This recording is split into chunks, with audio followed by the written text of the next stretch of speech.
Prayer and praise, first means of success and growth. Let us start the delightful event with our college prayer. I request everyone to rise for the prayer.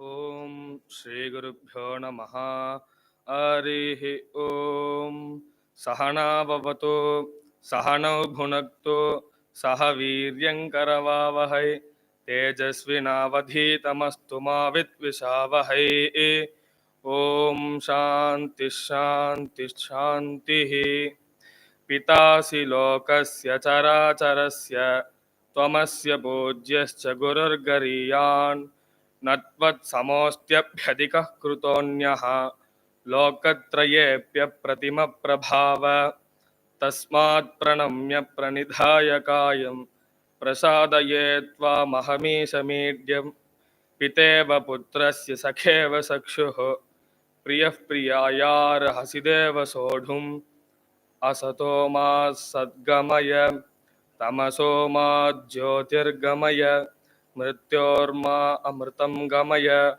ॐ शान्तिः शान्तिः शान्तिः स्थापकाय च धर्मस्य सर्वधर्मस्वरूपिणे अवतारवरिष्ठाय रामकृष्णाय ते नमः जननीं शारदां देवीं रामकृष्णं जगद्गुरुं पादपद्मे तयोः श्रुत्वा प्रणमामि मुहुर्मुहुः नमः श्रीयतिराजाय विवेकानन्दसूरये सच्चित्सुखस्वरूपाय स्वामिने तापहारिणे ॐ शान्तिः शान्तिः शान्तिः हरिः ॐ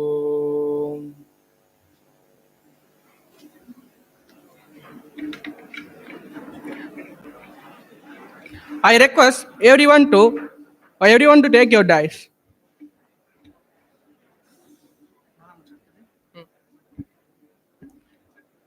Now I call upon M. Uraj of 3rd BCom CA to deliver welcome address. By seeking the blessings of the Holy Trinity, I extend a very fine afternoon to one and all present here. It is my distinct honor to welcome everyone for this Investors Workshop. We are deeply privileged to have with us our Dr. V. Chandrasekhar sir, our respected principal. Moreover, we are honored to welcome Mr. Sarath K., the Vice President of Tamil Nadu Investors Association, and Mr. Vijayanand Venkatraman, a distinguished member of the Tamil Nadu Investors Association. Furthermore, we welcome Dr. M. Ramesh sir, the head of the department, and I would like to welcome the HODs of other departments, all our teaching and non-teaching faculties, and the DTC staff members for attending this workshop. I also extend a heartfelt welcome to all the parents, other college students, and last but not the least, our fellow mates. I would like to express my gratitude for providing me this wonderful opportunity to deliver the welcome address. Thank you.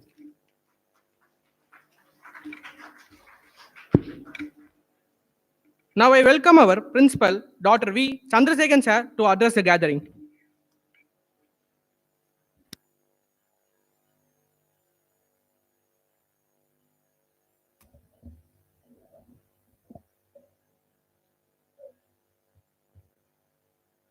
Respected chief guests, respected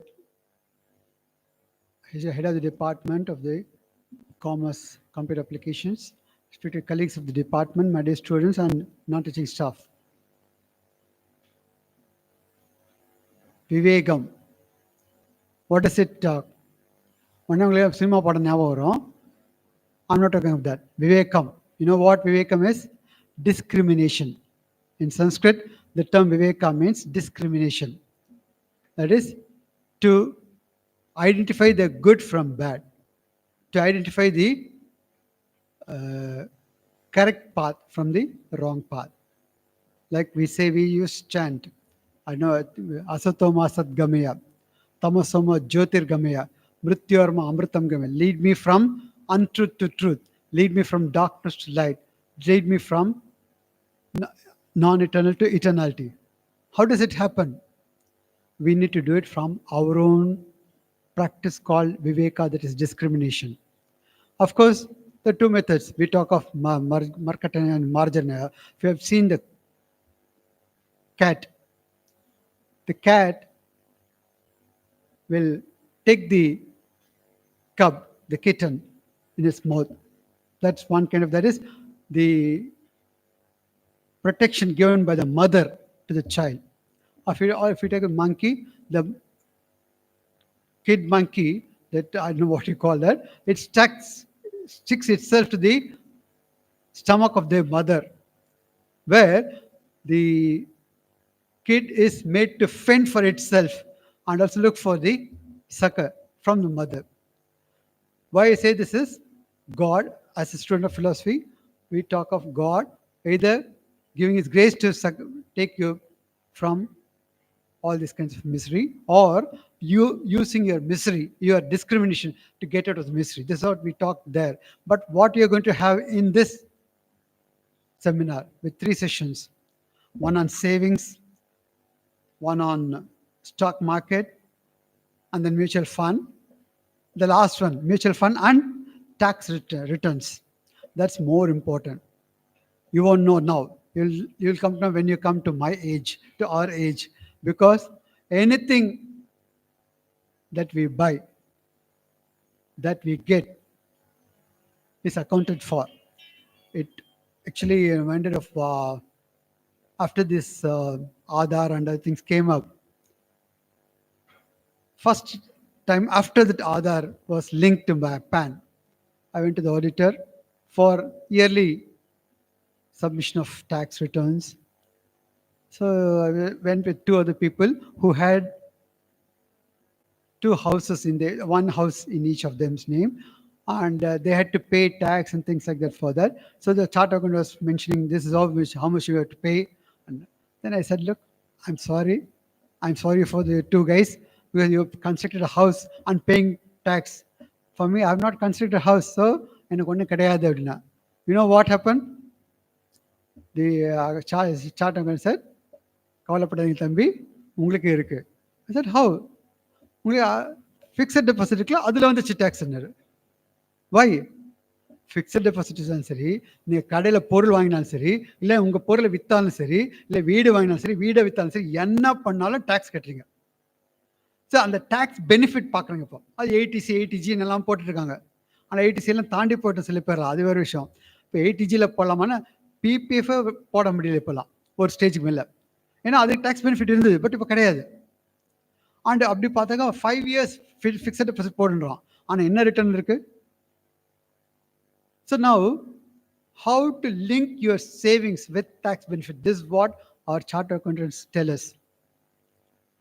Some things go out of my mind because எனக்கு கொஞ்சம் அதெல்லாம் புரியாது. But சரி, நான் என்ன பண்ணேன், இதெல்லாம் connect பண்ணுறதை விட டேக்ஸ் கட்டிட்டு போகிறது மேலே. why I say is, if I have to reduce my tax, then I have to increase my saving to such an extent that I should save. அந்த அளவுக்கு பணம் இருந்தால் நான் ஏன் பண்ண இருக்கிற டேக்ஸ் கட்டிட்டு போயிடுவேன். ஏன்னா இட்ஸ் ஈஸியர். டேக்ஸ் கட்டுறது ரொம்ப சிம்பிள், சொல்லி கட்டிட்டு போயிடுவேன். பிகாஸ் அதுக்கு மேலே திங்க் பண்ண முடியாது. But here are experts who are going to talk about these things for you. You might have studied in theory what a saving is. அந்த சேவிங்ஸில் பார்த்தா விதவிதமாக சேவிங்ஸ் சொல்கிறாங்க. கரண்ட் அக்கௌண்ட், அது சேவிங்ஸ் அக்கௌண்ட், அது இதுன்னு சொல்கிறாங்க. Plus you got deposit, term deposit, fixed டெபாசிட்லாம். But everything is accountable in India of late, at least for the salaried people. For business people and others, I don't know. But to salaried people, yes, we are accounted. Anything, ஒரு சின்ன ஒரு lecture கொடுக்க போயிட்டு வந்து university கொடுக்க போனதுக்கு அதுக்கு அடுத்த வருஷம் டேக்ஸ் கட்டும்போது, சார் யூனிவர்சிட்டி 2000 கட்டி கொடுத்துருக்காங்க சார், அதுக்கு 50 ரூபா கட்டுங்க சார்ன்றான். ஸோ எதுக்கு சொல்ல வேணும்னா, anything is taxable. In that respect, when you become elder, when you earn, you will like to know how to save and also be away from, at least to some extent, not because we need to pay tax. We have to pay. We can't avoid. We should not avoid, because other based on in the institutions are நடந்துருக்கு. If education institutions like this, or the beneficial welfare schemes that have been taken up by the government, It is only because of the money collected from tax. Because நம்ம வேற எதுவும் பே பண்றது கிடையாது. நம்ம இப்போ when I teach, government is paying salary for me, or the management is paying salary for me. But what about the roads? What about the water facility? What about the electricity? Yes, electricity நம்ம பணம் கட்டுறோம், water கட்டுறோம், road tax கட்டுறோம். But other things, ஏன்னா அந்த commodity பண்ணணும்னா அதுக்கு என்னென்ன தேவைப்படுது, அதுக்கான இன்ஃப்ராஸ்ட்ரக்சர், அதுக்கான base materials, you have to get all these things. அதுக்கு accountability. This tax is nothing but accountability. So அப்படி இருக்கும்போது how best you can help yourself and also help the nation. Definitely you have to help. Tax evasion பண்ணக்கூடாது, யாருமே பண்ணக்கூடாது. I'm not saying that, but at least to some extent நம்மளே see charity begins at home சொல்லலாம். நம்ம பிறருக்கு கொடுக்கறது முதல்ல நம்ம வீட்டில் ஆரம்பிக்கணும், அப்பதான் மற்றவங்களுக்கு கொடுக்க முடியும்ட்டு. ஸோ அப்படி இருக்கும்போது நம்ம கொஞ்சம் இருந்தால் தான் we can give it to others. So how best to do that? At the same time, be loyal to as citizens. Citizens of a country should obey the laws of the country. You know, the laws have been made by men like us to organize our society. Because if we had been individuals in some island alone, nothing is important, because you are there alone, but you are in a common ground where you have to share your resources, share your knowledge, share everything with the other people. Therefore, your concern for the others, that comes foremost. It is in that respect you need to pay the taxes. So tax is very important, but at the same time, there are certain areas through which we can benefit ourselves. It's not tax evasion, but benefit ourselves while paying the tax. What best you can do? It is this kind of lectures that is going to help you. And one thing is, when you become old, your savings is going to help you, because our relations, our friends, they are there, no doubt.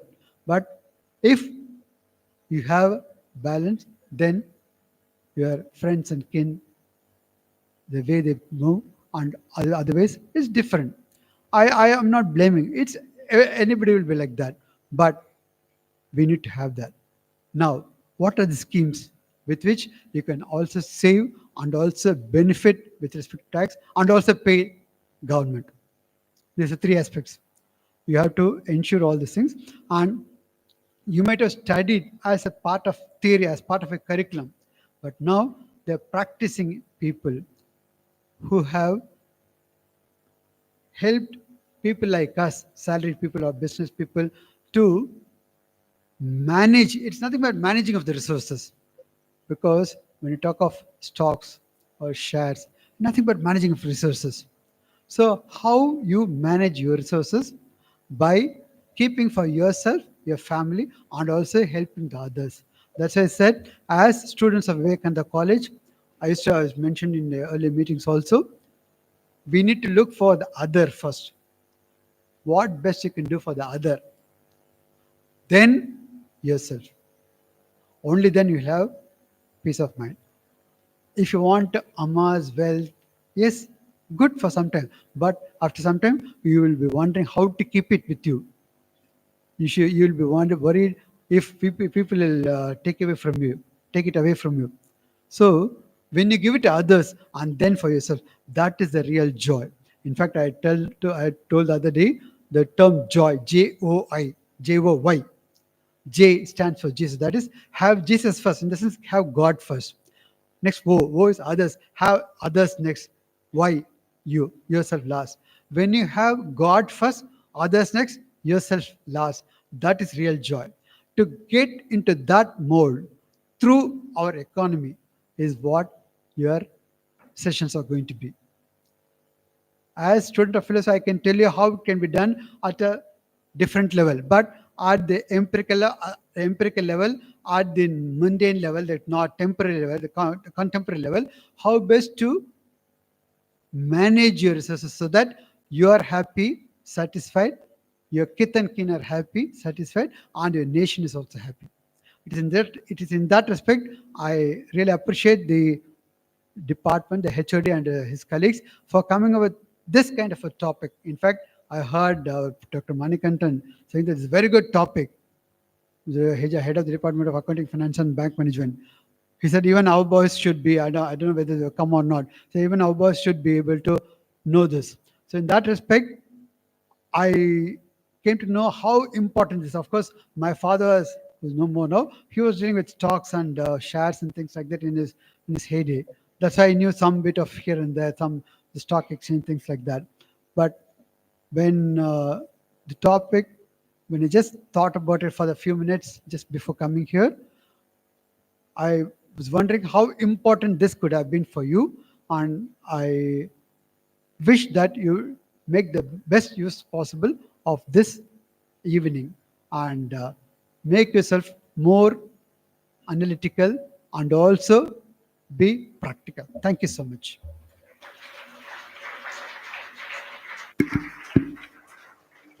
Thank you, sir, for your enlightening words. Now I, re- now I request Aditya GV from 3rd BCom CA to deliver the introduction resource person, Mr. Sarath K. and Mr. Vijayakant Venkatesh.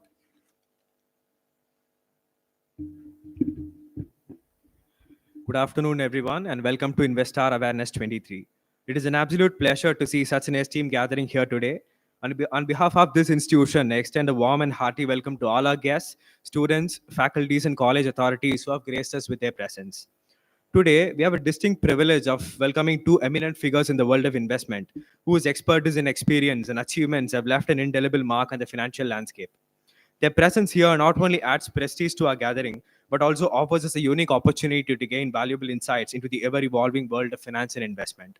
Our first chief guest for the hour, Mr. Sarath Babu sir, is a trailblazer in the investment industry.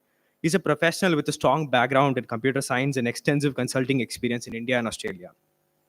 He is associated with Advantage Capital Private Limited and Weave Securities Private Limited.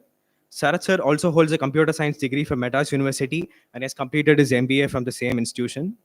In addition to his professional responsibilities, he serves as the Vice President of the Tamil Nadu Investors Association.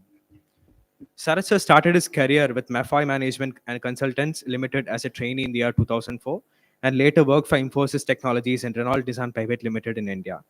He moved to Australia in the year 2009 and started his technology consulting practice. And after 8 years, he moved back to India. Sarath sir is also known for his speaking engagement at various forums where he shares his expertise on investor awareness and education, particularly focusing on empowering students in these areas. That pretty much sums up why he's here today. His 18 years of consulting experience suggests a wealth of knowledge and expertise in multiple domains. We welcome you, sir.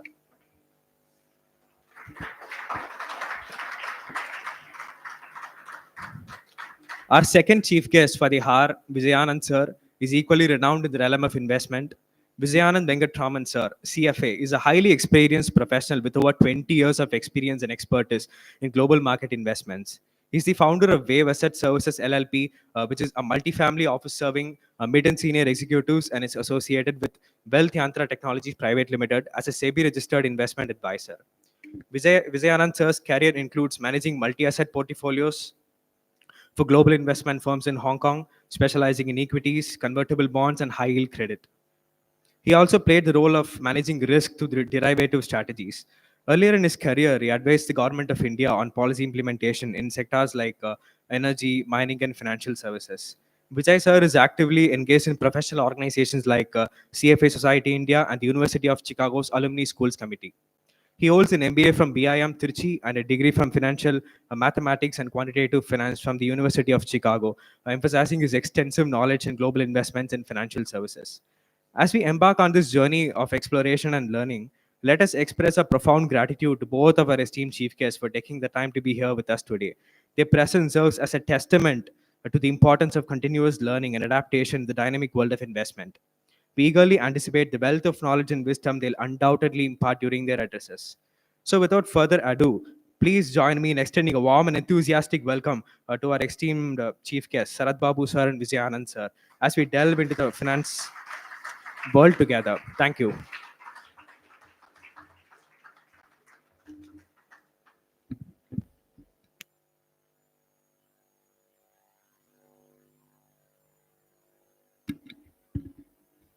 I request the dignitaries to come down to take your seat.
Hello.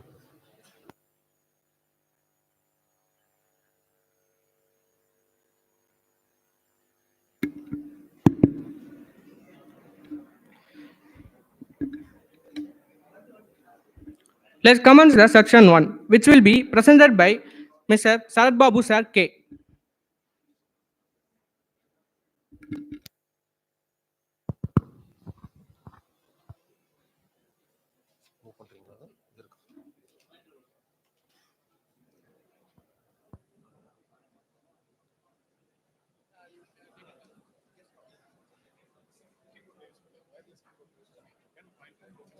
I will change, sir. If you tell me, I will change. Okay.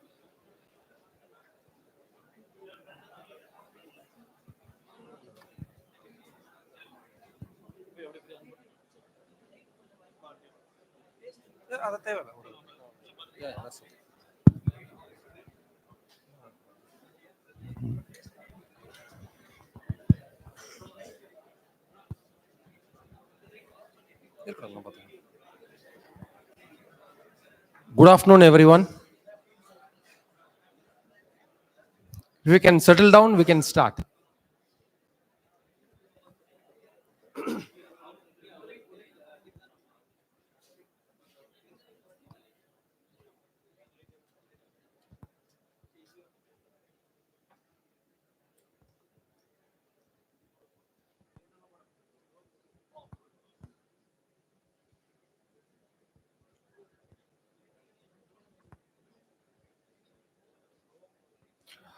Thank you, Vivekananda College. Thank you, Department of Commerce Computer Applications, for inviting us to deliver speech on investment workshop. So I just sharing with my fellow panelists that from the time we got the topic until we came here, there was a 360-degree iteration of the topics actually. So this is pretty vast. So we will try to cover what exactly is needed to you at this point in time and what are the major mistakes that one can avert. So if you can start stopping doing the mistakes at a very early age, you are automatically a success. No need to do any fancy stuff at all. So make sure that you are not doing the mistakes that I have personally done in the past and the majority of the audience have done in the past. So thank you for the person who gave introduction. We'll keep it started. Fine. I am currently the Vice President of Tamil Nadu Investors Association. So we'll try to give you a brief background of what Tamil Nadu Investors Association do. So this organization was started in the year 1981 by very eminent personalities who are very much interested in the capital markets and in the organized sector.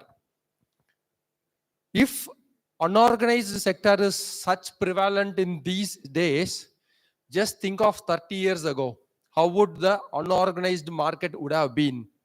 Or how would the lending practices be? Or how would the Ponzi schemes be 35 years ago? So we have come a long way. So till now we would have conducted 1,000 awareness sessions in and across Chennai and Tamil Nadu. So our mission is mainly to educate and empower the retail investor. Okay, what to do and especially what not to do. If you keep subtracting all the what nots, you will automatically become successful. So this is what we are been doing with Tamil Nadu Investors Association. So there are a couple of events we do very regularly. The first thing is we have Saturday sessions actually. So we, a group of like-minded people, join in our office to discuss what's happening across. Okay, so what are the schemes across, where to invest, where not to invest. We study about companies, we study about the practices of those companies. We try to have a healthy debate across what is good and what is bad with everyone's individual capacity. So that is what we do on the Saturday study circles. So apart from the Saturday study circles, we also conduct investment awareness programs across Chennai and other parts of Tamil Nadu as well. So we try to invite eminent personalities in the industry. Like sometimes we used to invite somebody from the mutual fund industry. Sometimes we used to invite somebody from the pension industry. Sometimes we used to conduct market professionals, can be from banking or some research analysts. They will come up and give us the real insights or insights backed with data. So Mr. Vijayanand Venkatraman is one of our very frequent eminent personality. We used to have it for our investment awareness sessions.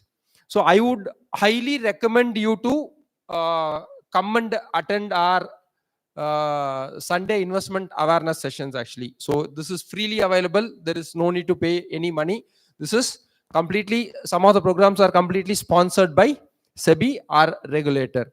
So if you are interested, if you want to learn more, if you don't want to do mistakes, yes, most of the awesome things in life are free. But we never take those things because we take it for granted. ஃப்ரீயாக இருந்தானே யார் வருவாங்க சொல்லுங்க? யாருமே வரவே மாட்டாங்க. நீங்கள் அதே ஒரு ஃப்ரீயான ஒரு விஷயத்துக்கு வந்துட்டு 1000 ரூபாய் 2000 ரூபான்னு வச்சுக்கோங்களேன், நிறைய பேர் வராங்க.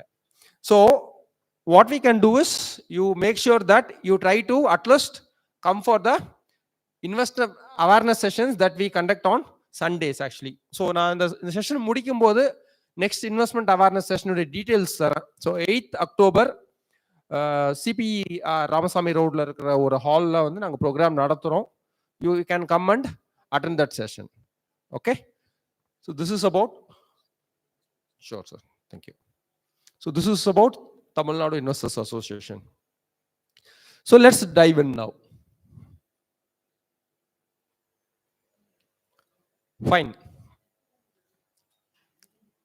நம்ம சின்ன வயசுல இருந்து கேள்விப்பட்டிருந்திருப்போம், நம்ம நிறைய சேவிங் கேள்விப்பட்டிருக்கோமா? சேவிங் கேள்விப்பட்ட அளவுக்கு நம்ம வந்து இன்வெஸ்ட்மெண்ட்டை பத்தி கேள்விப்பட்டிருக்கோமா? தி ரீசன்ஸ் நிறைய ஆக்சுவலி. ஏன்னா சின்ன வயசுல இருந்து லைக் நிறைய பேர் வந்து ஏமாத்தி இருந்திருப்பாங்க, இல்ல வேற ஏதாவது ஒரு விஷயத்துல வந்துட்டு ஒரு சறுக்கல் இருந்திருக்கும். அதனால எல்லாருமே வந்து காசை சேர்க்கறத பத்தி தான் பேசிக்கிட்டே இருக்காங்க.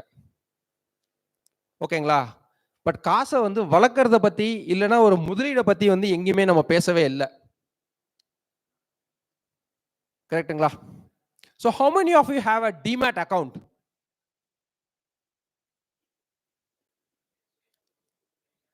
So இவ்வளவு பெரிய ஒரு பெரிய காலேஜ் தமிழ்நாட்டில், கரெக்ட்டுங்களா? Can we rank your college as one of the top most elite institutions in the state? Fine. So இங்க படிக்கிற உங்களுக்கே ஒரு டிமேட் அக்கௌண்ட்னா என்னன்னு தெரியலன்னா, நம்ம போக போக சென்னையை தாண்டி காஞ்சிபுரம், வேலூர், திருவண்ணாமலை, மதுரை, திருச்சி, திருநெல்வேலி இங்கெல்லாம் போனோம்னு வச்சுக்கோங்களேன். ஸோ ஒரு அறியாமை இருந்துகிட்டே இருக்கு, right? So we will try to bust some myths. We will try to give you some basic information where you can get it started actually.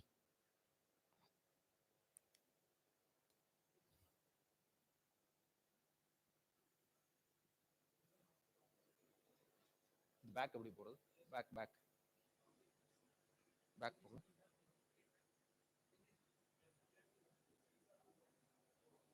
Back போங்க, back back.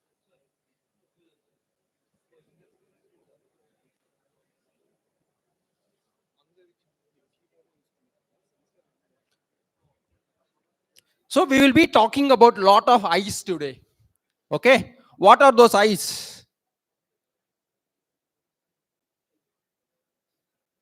We'll be talking about lot of I's.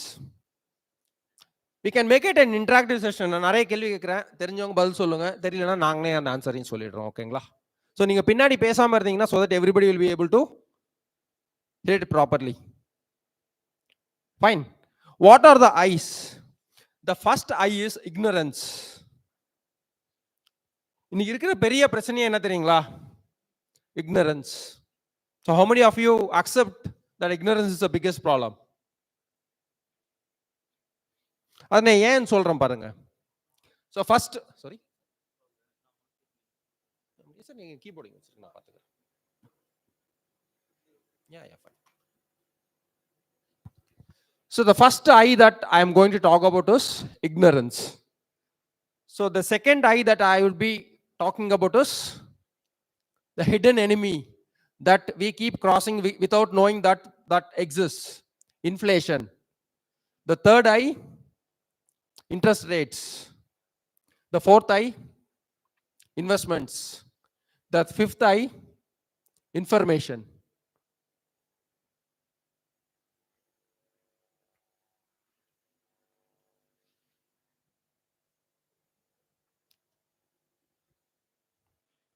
So I like this quote when I was preparing this presentation. So in the age of information, ignorance is a choice.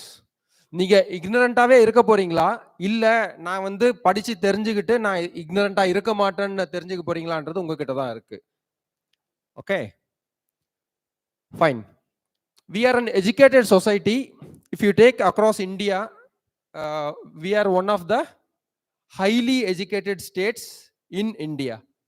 Accept பண்ணிக்கிறீங்களா? In basic education, in higher education, in people going to college, in people going to even masters, our ratio is one of the highest. இதெல்லாம் இருந்து ஓகேங்களா, unrecognised ஈவெண்ட்ஸ்ல யாரு நிறைய ஏமாந்துருக்கோன்னு பார்த்தீங்கன்னு வச்சுக்கோங்களேன், அதுலயும் நம்ம தான் ஃபர்ஸ்ட் இருக்கோம். ஆக்சுவலி நம்ம ஏமாந்துருக்கலாம், நம்மளை சுத்தி இருந்திருக்கோம் ஏமாந்துருக்கலாம், இல்லை நமக்கு தெரிஞ்சவங்க சொந்தக்காரங்க, ஓகே, இல்லைன்னா ஊர்ல இருக்கிறவங்க யாராவது ஒருத்தர் ஏமாந்து இருந்திருக்கலாம். This is all hard earned money, வேர்வை சிந்தி சம்பாதிச்ச காசு இதெல்லாம். Okay, these numbers are very less actually. ஓகேங்களா, ஸோ இதெல்லாமே நான் இன்டர்நெட்ல தான் எடுத்தது. ஆக்சுவலி இதெல்லாம் இப்போ ரீசெண்டாக நடந்தது. IFS என்ற நிறுவனம் வந்து கிட்டத்தட்ட 10,000 கோடி ரூபாய் ஏமாத்திட்டு போயிட்டாங்க. எத்தனை பேருக்கு தெரியும்? ஒருத்தருக்கு மட்டும்தான் தெரிஞ்சிருக்கு, 2 பேருக்கு தெரிஞ்சிருக்கு.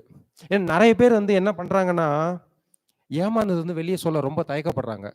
ஐயோ, இந்த சமூகம் நம்ம எப்படி பார்க்குமோ, நம்ம ஏமாந்துட்டோம் தெரிஞ்சனா இவங்கெல்லாம் நம்மளை பார்த்து சிரிப்பாங்களேன்னு சொல்லிட்டு வெளியே சொல்றதுக்கு வந்து ரொம்பவே பயப்படுறாங்க. ஆக்சுவலி நம்ம வெளியே சொல்லாத வரைக்கும் வந்து இது மாதிரி மக்கள் வந்து இன்னும் ஏமாந்துட்டே தான் இருக்காங்க. Actually so one of the main tenets of Tamil Nadu Investors Association is to create awareness and make sure that people are not losing money.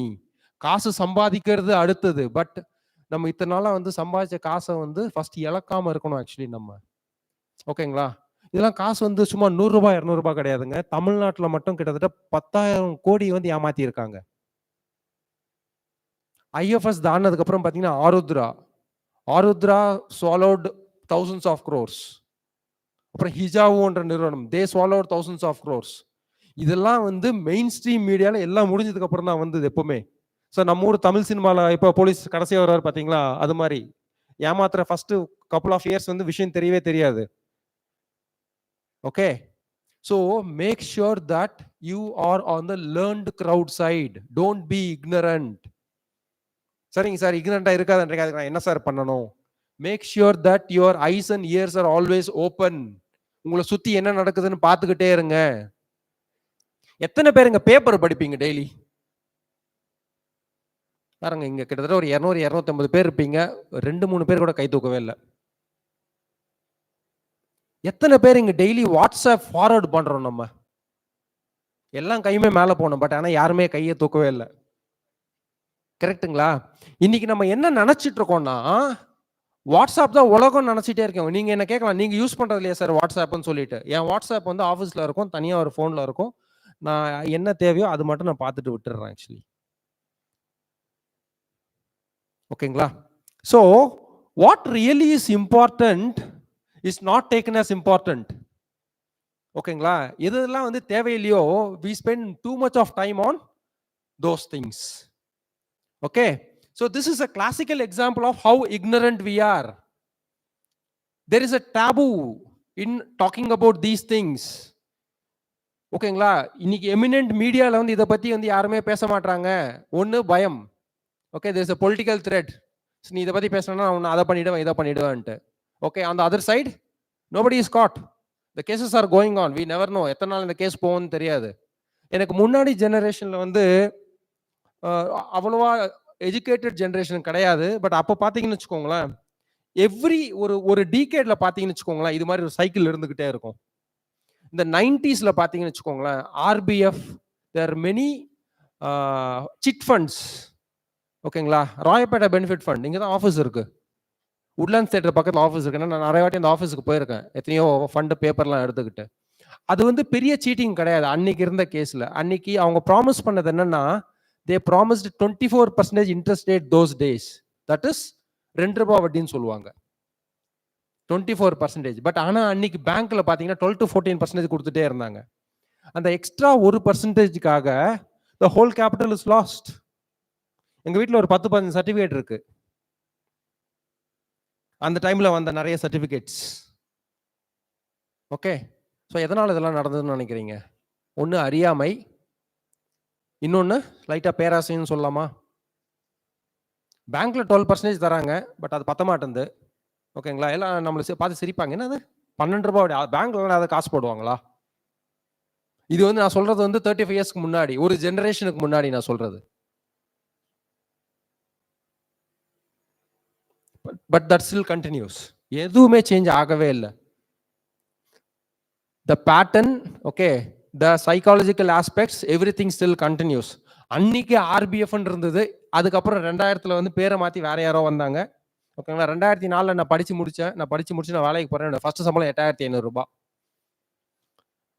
அந்த 8500 ரூபாயில் பார்த்தீங்கன்னு வச்சுக்கோங்களேன், 5000 ரூபாய் நான் வீட்டில் கொடுத்துருவேன். 3500 ரூபாய் எனக்கு. 3500 ரூபான்றது எனக்கு பயங்கர பெரிய காசு. என்ன பண்றதுன்னே தெரியாது, தலைகீழ் புரியாது எனக்கு. 3500 ரூபாய் வச்சு நான் என்ன பண்றதுன்னு தெரியாது எனக்கு. ஓகேங்களா, இன்னைக்கு 3 லட்சம் ரூபாய் வந்தாலுமே வந்து பத்த மாட்டது, அது வேற விஷயம். But once you step out of the college, okay, if you know what exactly to do and what exactly not to do, okay, 90% of the goals are achieved actually. Okay, so I appreciate your college for doing this at this point in time. இன்னும் யாரும் எதுவும் பண்றது கிடையாது actually. இவ்வளோ பெரிய educated க்ரௌடுக்கே வந்து இவ்வளோ பெரிய ஒரு விஷயம் தெரியலன்னா நீங்க மற்றவங்களை பற்றியெல்லாம் யோசிச்சு பாருங்க. ஆக்சுவலி நீங்க it's still pathetic actually. So நீங்கள் வந்து உங்கள் வீட்டில் போய் பேசணும், ஓகே, உங்களுக்கு தெரிஞ்சவங்க கிட்ட பேசணும், ஓகேங்களா. ஸோ உங்கள் ஃப்ரெண்ட்ஸ் கிட்ட பேசணும். Make sure what needs to be done and what not to be done. So this is a classical example of ignorance. நான் இன்னும் உங்கள் டாப்பிக்கே வரல, ஓகேங்களா. ஸோ உங்கள் பர்சன் அரிஹந்த் எனக்கு அனுப்பின டாபிக் ஒன்று, நான் ப்ரிப்பேர் பண்ணது ஒரு டாபிக் இங்கே இன்னொன்று, ஓகேங்களா. உங்கள் பிரின்சிபல் சொன்ன டாபிக் வந்து அகைன் இன்னொன்று. But we'll try to cover as much as possible.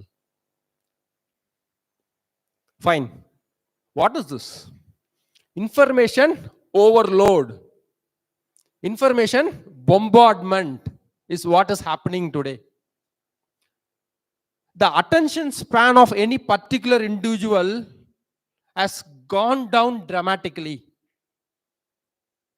The attention span has gone down dramatically.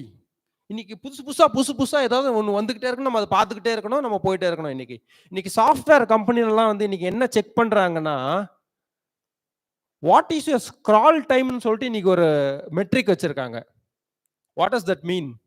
நீங்க உங்க போனை எவ்வளவு நேரம் ஸ்க்ரால் பண்றீங்கன்னு சொல்லிட்டு இன்னைக்கு ஒரு மெட்ரிக் வந்திருக்கு. நீங்க உங்க போன்ல எவ்வளவு நேரம் யூஸ் பண்றீங்கன்னு சொல்லிட்டு ஒரு மெட்ரிக் இருக்கு. ஆக்சுவலி நீங்களே போய் பார்க்கலாம். ஆக்சுவலி ஐ திங்க் ஸ்கிரீன் டைம்னு இருக்கும், செட்டிங்ஸ் எங்கேயாவது போய் பார்த்தீங்கன்னா பாருங்க.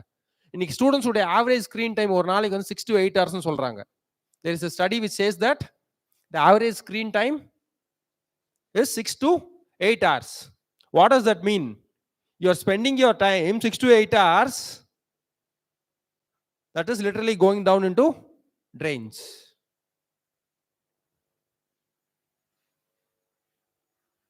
எத்தனை பேருங்க நான் வந்து போன்ல வந்து எந்த ஒரு சோஷியல் மீடியா ஆப்புமே கிடையாதுன்னு சொல்றீங்க? உண்மையை சொல்லுங்க பார்ப்போம்.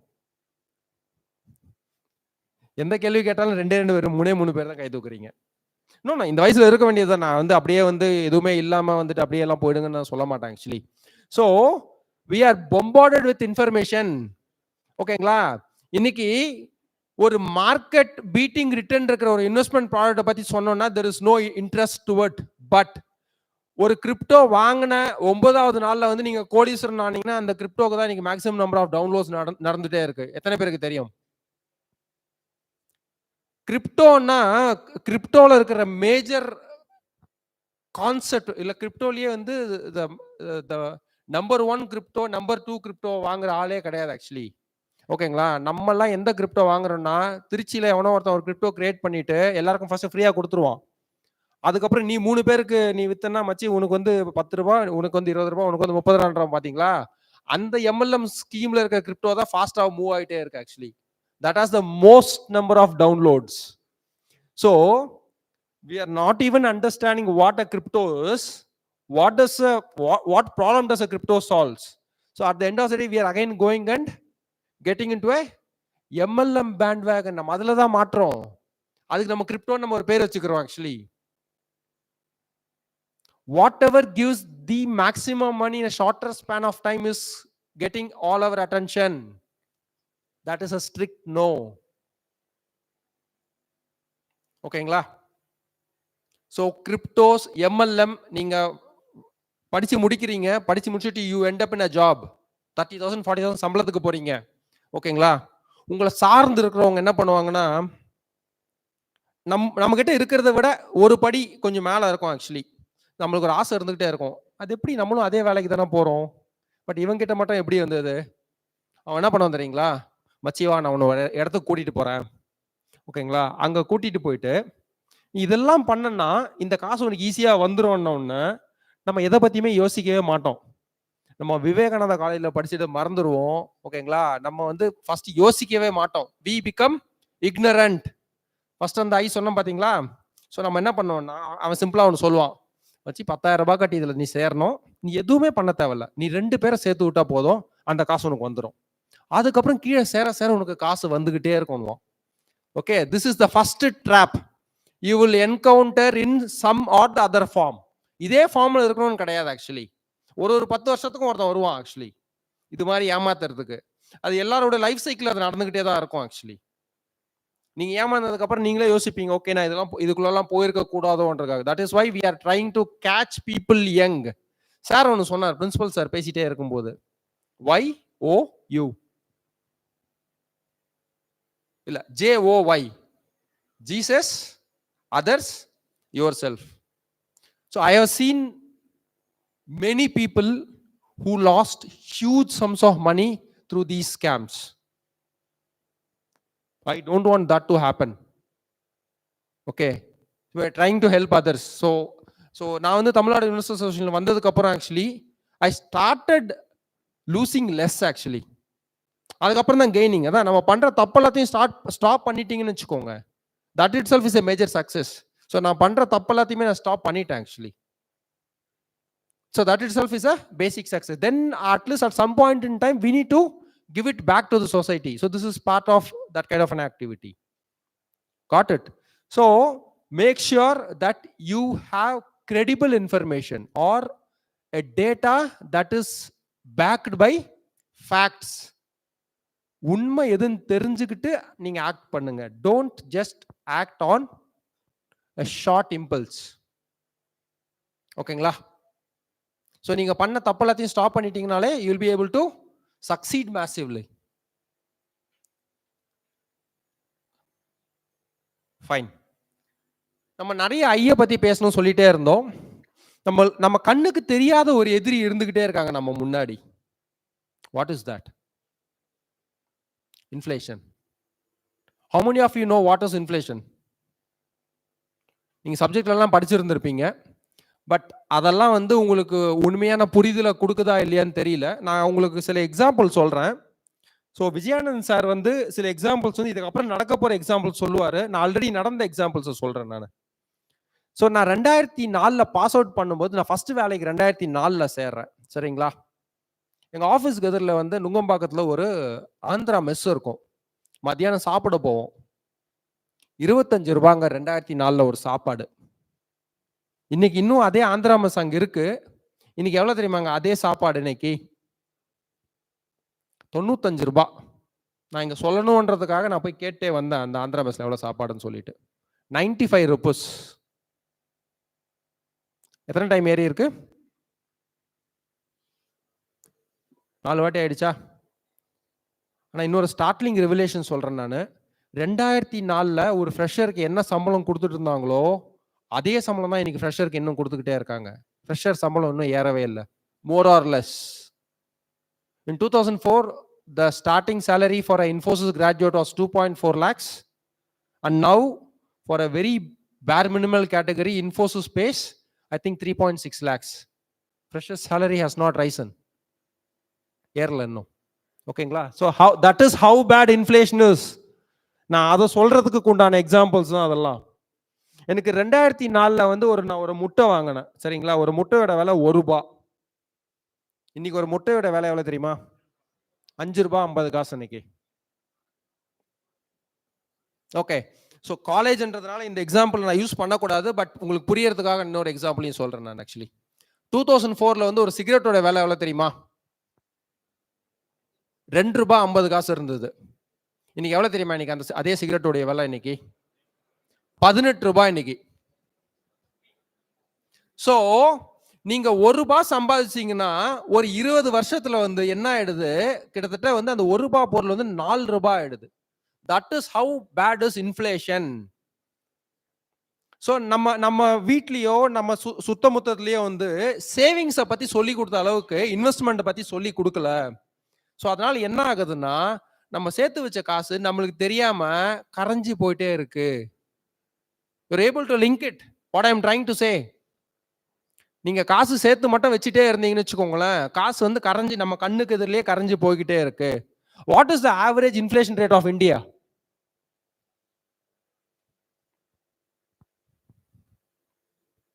அரௌண்ட் 6% வச்சுக்கலாமா?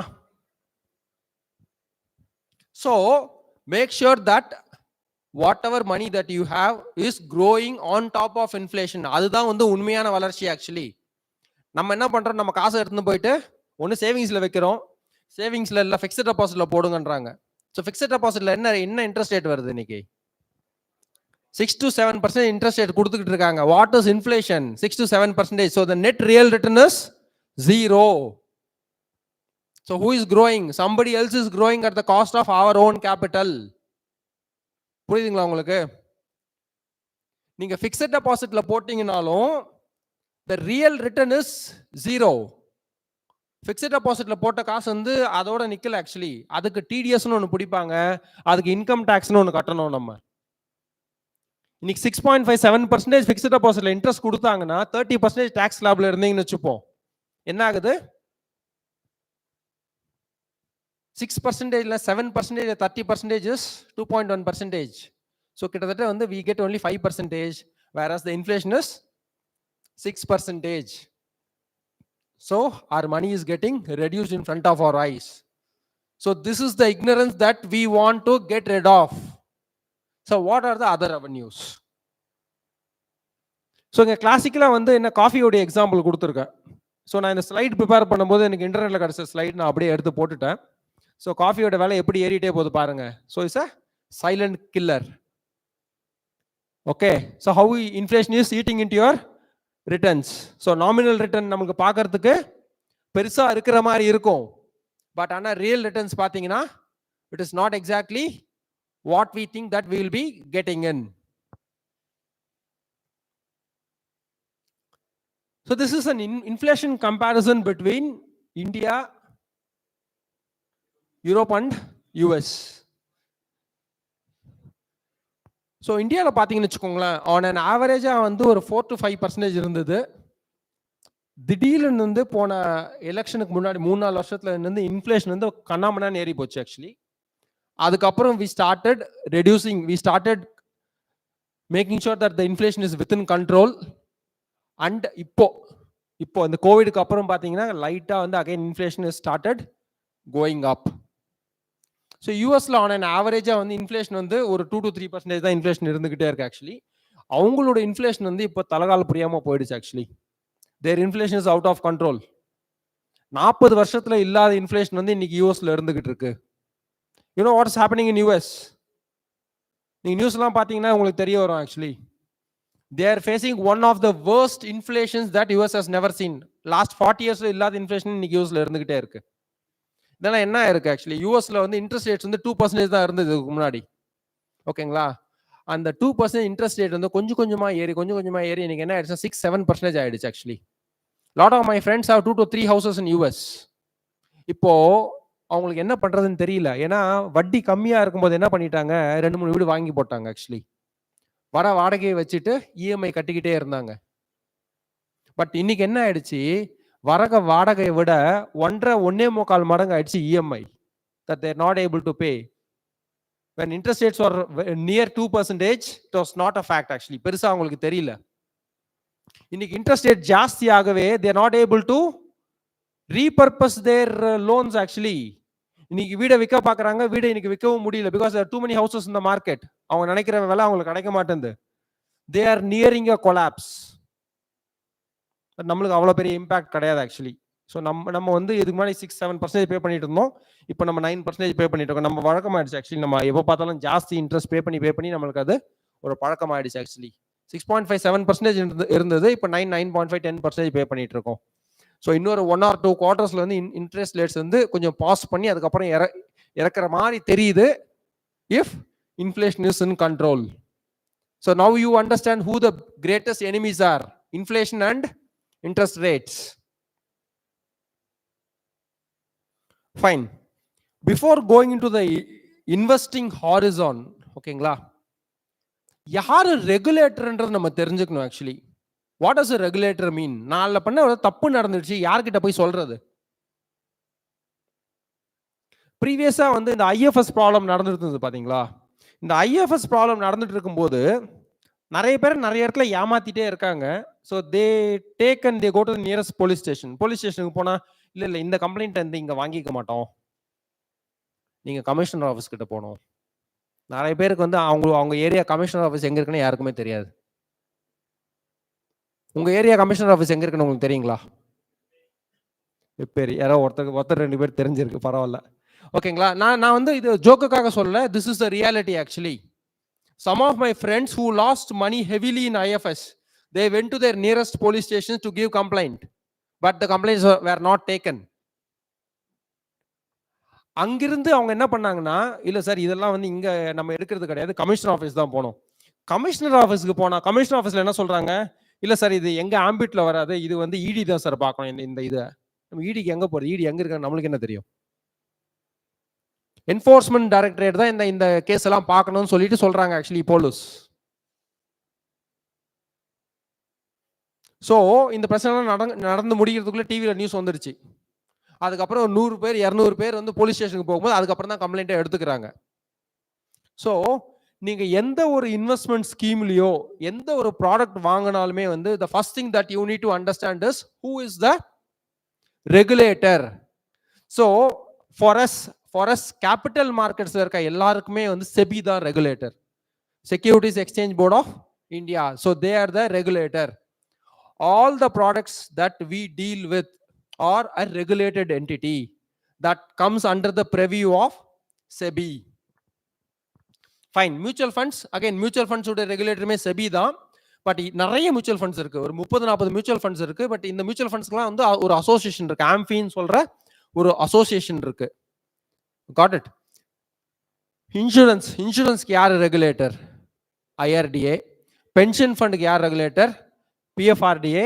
அண்ட் நிறைய அன்லிஸ்டட் கம்பெனிஸ்லாம் இருக்கு. நாளைக்கு ஒரு அன்லிஸ்டட் கம்பெனியில் நீங்க காசு கொடுக்குறீங்க, அதை ஏமாந்துட்டீங்கன்னா அப்போ வந்து you need to go to ministry of corporate affairs.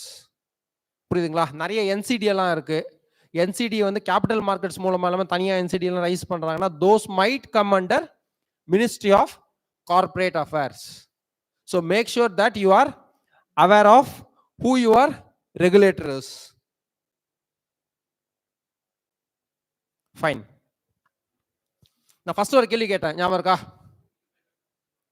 So நம்ம நிறைய வாட்டி என்ன பண்ணுவோம்னா ஃபர்ஸ்ட் என்ன கேள்வி கேட்டோமோ அதுக்கு உண்டான ஆன்சர் வந்து பின்னாடி நம்மளுக்கு வந்துகிட்டே இருக்கு.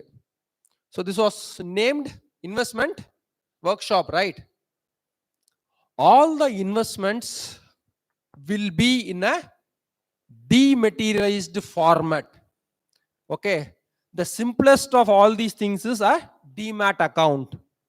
Okay, go and learn what a demat account is.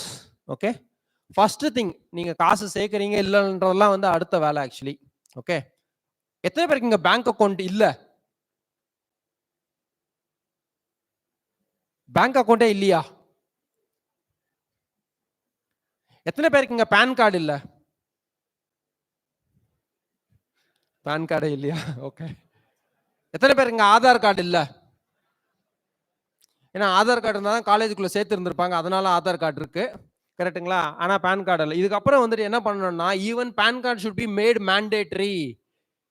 College join பண்ணும் போதே வந்து you should have a Aadhaar card, you should have a PAN card, you should have a bank account ready, if not a demat account. Right, உங்க அக்கௌண்ட்ல காசு வந்து அந்த காசை வந்து நீங்க காலேஜ் கட்டினீங்கன்னா தான் உங்களுக்கு எவ்வளவு காசு கட்டுறீங்கன்றது உங்களுக்கு தெரியும் actually. Right, so first thing as part of this investment workshop or whatever it is, make sure that everybody has a PAN card, a bank account and a demat account mandatorily. ஓகேங்களா? Don't be ignorantஆவே இருந்துடாதீங்க. எங்கேயாவது ஒரு இடத்துல start பண்ணி தானே ஆகணும். So as part of your curriculum, make sure that sir bank account ஓப்பனா காசு தேவையா சார்? ஸோ உங்க காலேஜில் இருக்கிற ஃபினான்ஸ் கிளப்போ இன்வெஸ்ட்மெண்ட் கிளப்போ பக்கத்தில் இருக்கிற பேங்க் கிட்ட பேசி ஜீரோ பேலன்ஸ் அக்கௌண்ட் ஓபன் பண்ணலாம். There are optionalities available. Until நீங்க படிச்சு முடிக்கிற வரைக்கும் ஒரு student account can be a zero balance account. There are many banks which will definitely do it actually. You have to go there and you have to talk to them. Sir எங்க காலேஜில் இத்தனை பசங்க இருக்காங்க, இத்தனை பேருக்கு bank account open பண்ணோம், நீங்க ஒரு ஜீரோ பேலன்ஸ் அக்கௌண்ட் பண்ணி கொடுங்க சார் நீங்க கேட்டீங்கன்னா மாட்டேன்னு யாரும் சொல்லவே மாட்டாங்க, நம்ம தான் போய் கேட்கணும் ஆக்சுவலி. Got it? அப்படி இல்லைனாலும் ஒரு மினிமம் பேலன்ஸ் எஸ்பிஐலாம் ஒரு 500 ரூபாய் வச்சா போதும், 1000 ரூபாய் வச்சா போதுன்ற மாதிரி ஏதாவது ஒரு அக்கௌண்ட் இருந்ததுன்னா start doing some side kicks. ஓகேங்களா? ஸோ நான் காலையில் அவர்கிட்ட விஜயானந்த் சார் கிட்ட பேசிட்டே இருக்கும்போது he was saying that it is very difficult for him to find interns. There are many companies where they are not able to find interns. உண்மையான இன்டென்ஷனோட வர இன்டர்ன்ஸை கண்டுபிடிக்கிறது இன்னைக்கு ஒரு பெரிய கேள்விக்குறியா இருக்கு. So if are you not interested? ஒரு பக்கம் இன்டர்ன்ஸே கிடைக்க மாட்டாங்க, இன்னொரு பக்கம் ஸ்டூடெண்ட்ஸ் வந்து எனக்கு இன்டர்ன்ஷிப்பே கிடைக்க மாட்டேன்னு சொல்லிட்டு இந்த அப்பா படத்தில் வர மாதிரி பாய் கடையில் போயிட்டு 10,000 ரூபாய் 20,000 ரூபாய் கொடுத்து இன்டர்ன்ஷிப் சர்டிஃபிகேட் வாங்கிட்டு வந்துட்டே இருக்காங்க. It's not going to help anyone actually. It's neither helping companies, it is not helping yourself actually. Got it? So go do some side gigs. Because you are from evening college, in the mornings you might be free, go and work for somebody, definitely you will be paid the most. அதை வச்சு நீங்க ஒரு bank account open பண்ணலாம். ஓகேங்களா? Bank account open பண்றதுக்கு PAN card தேவை. Make sure that everybody has a PAN card ready. ஓகேங்களா? So where will we start? Arihant கேட்டுட்டு இருந்தார், சார் எங்கிருந்து ஸ்டார்ட் பண்ணணும்னு சொல்லுங்க. ஸோ எனக்கு கண்டிப்பாக தெரியல, பேன் கார்டெல்லாம் இல்லாமலாம் இருப்பீங்கன்றது எனக்கு தெரியவே இல்லை. ஸோ பேங்க் அக்கௌண்ட் இல்லாமல் இருப்பீங்கன்றது எனக்கு தெரியவே தெரியாது. So make sure that you have your PAN card bank account ready. ஏன்னா நாளைக்கு நீங்கள் டிமேட் அக்கௌண்ட் ஓப்பன் பண்ணணும்னு வச்சுக்கோங்க, இது எல்லாமே கேட்பாங்க. எது எல்லாமே? உங்கள் PAN, Aadhaar, bank statement, bank account கேட்பாங்க. அதெல்லாம் லிங்க் பண்ணி தான் உங்கள் டிமேட் அக்கௌண்ட்டே இருக்கும். பிகாஸ் டிமேட் அக்கௌண்ட்டுக்குள்ள காசு வரணும்னா உங்கள் பேங்க் அக்கௌண்ட்ல இருந்தால் டிமேட் அக்கௌண்ட்டுக்கு காசு வர முடியும், வெளியிலேருந்து வர முடியாது. ஸோ டிமேட் அக்கௌண்ட் ஓப்பன் பண்ணுறதுக்கு என்ன தேவை? பேங்க் அக்கௌண்ட் தேவை. So make sure that you have all these things. This is the starting point. Got it?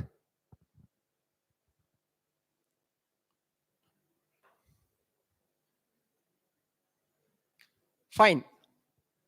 What are the investing avenues? சரிங்க சார், நான் வந்து டிமேட் அக்கௌண்ட் ஓபன் பண்ணிட்டேன், இப்போ என்ன சார் பண்றது? நீங்க ரொம்ப ஆங்ஷியஸா வந்து நிறைய விஷயத்துக்குலாம் போவே தேவையில்லை. So what you can do is you can start with a very basic index fund. நீங்க ஒரு இண்டெக்ஸ் ஃபண்ட்ல ஸ்டார்ட் பண்ணலாம். ஓகேங்களா? ஒரு லெவல் நீங்க நாளைக்கு வந்து like Vijayanand sir will cover most of the other things actually. இன்வெஸ்டிங்ல என்னெல்லாம் இருக்கு, அட்வான்ஸ் திங்ஸ்லாம் அவர் சொல்லுவார். But to cut it very short, until you reach a level, might be ஒரு 50 lakhs ஒரு 1 crore ரீச் பண்ற லெவலுக்கு போற வரைக்கும் you can still follow the mutual fund route. because there will be a professional manager who will be managing the fund, okay, and there will be knowledgeable people who takes care of it. And நீங்க தேவையில்லைன்னா நீங்க வந்து நீங்க மாத்திக்கலாம். You have the option of changing things as and when required. நீங்க ஒரு 6 மாசத்துக்கு ஒரு வாட்டி ரிவ்யூ பண்ணா போதும் ஒரு மியூச்சுவல் ஃபண்ட் வச்சிருந்தீங்கன்னா. பட் அதர் அசெட் கிளாஸஸ் அது மாதிரி கிடையாது ஆக்சுவலி. Got it? So என்ன பண்ணணும்ன்றதுக்கு first you need to have your PAN card, Aadhaar card, bank account ready to open a demat account. Once your demat account is ready, you can start with passive mutual funds, index funds start பண்ணலாம். ஓகேங்களா? So what are the different avenues available? There is direct equity. Direct equity na நீங்க ஷேராவே வாங்கலாம். ஓகேங்களா? For example Infosys company தெரிஞ்சிருக்கும், Infosys company ஷேரை வாங்கலாம். இல்ல Reliance company தெரிஞ்சிருந்தா ரிலையன்ஸ் கம்பெனி ஷேரை வாங்கலாம். பட் ஒரு ஷேரை வாங்குறதுக்கு முன்னாடி the lot of things that you need to do. ஓகேங்களா? ஸோ நீங்க இப்போ ஸ்டார்ட் பண்ணி கொஞ்சம் கொஞ்சமா உங்க கார்பஸ் பில்ட் பண்ணிட்டு ஒரு லெவலுக்கு வரும்போது you will be able to understand the other aspects of it. So direct equity is not for students, or direct equity is not for people who are just starting. Even for pros who work in the mutual fund industry, they go with the mutual fund route. So என்னெல்லாம் financial instruments இருக்கு? Direct equity இருக்கு, mutual fund இருக்கு. So tax saving காக principles are சொல்லிட்டு இருந்தாரு பாத்தீங்களா? So PPF is a tax saver instrument. அதுக்கப்புறம் NPS இருக்கு. Again NPS is a tax saver instrument. Gold is an asset class. Gold வாங்கலாம், பட் கோல்ட்லயே வந்து நிறைய ஆஸ்பெக்ட்ஸ் இருக்கு. நம்ம லேட்டரா கோல்டுக்கு வருவோம். There is real estate, physical real estate. We are not a great proponent of physical real estate because there is a lot of gray areas around real estate. ஓகேங்களா? இன்னும் real எஸ்டேட்ல வந்து எல்லாருமே வந்து ஒயிட்ல வாங்க மாட்டாங்க. பேங்க் டிரான்சாக்ஷன் நடக்கிற மாதிரி இன்னும் ரியல் எஸ்டேட்ல வர மாட்டேங்குது. ஸோ ரியல் எஸ்டேட் அசட் கிளாஸ்க்கு வந்து வேற இன்ஸ்ட்ருமெண்ட்லாம் இருக்கு. ரீட்ஸ்ன்னு சொல்லுவாங்க, அது மாதிரி அசட் கிளாஸ்லாம் இருக்கு. You can have some exposure via REITs. அதுக்கப்புறம் வந்து பாண்ட்ஸ்ன்னு ஒரு அசட் கிளாஸ் இருக்கு. ஸோ நீங்க கொஞ்சம் கொஞ்சமா டைவர்சிஃபிகேஷன் பண்ணிட்டு you can go into multiple asset classes.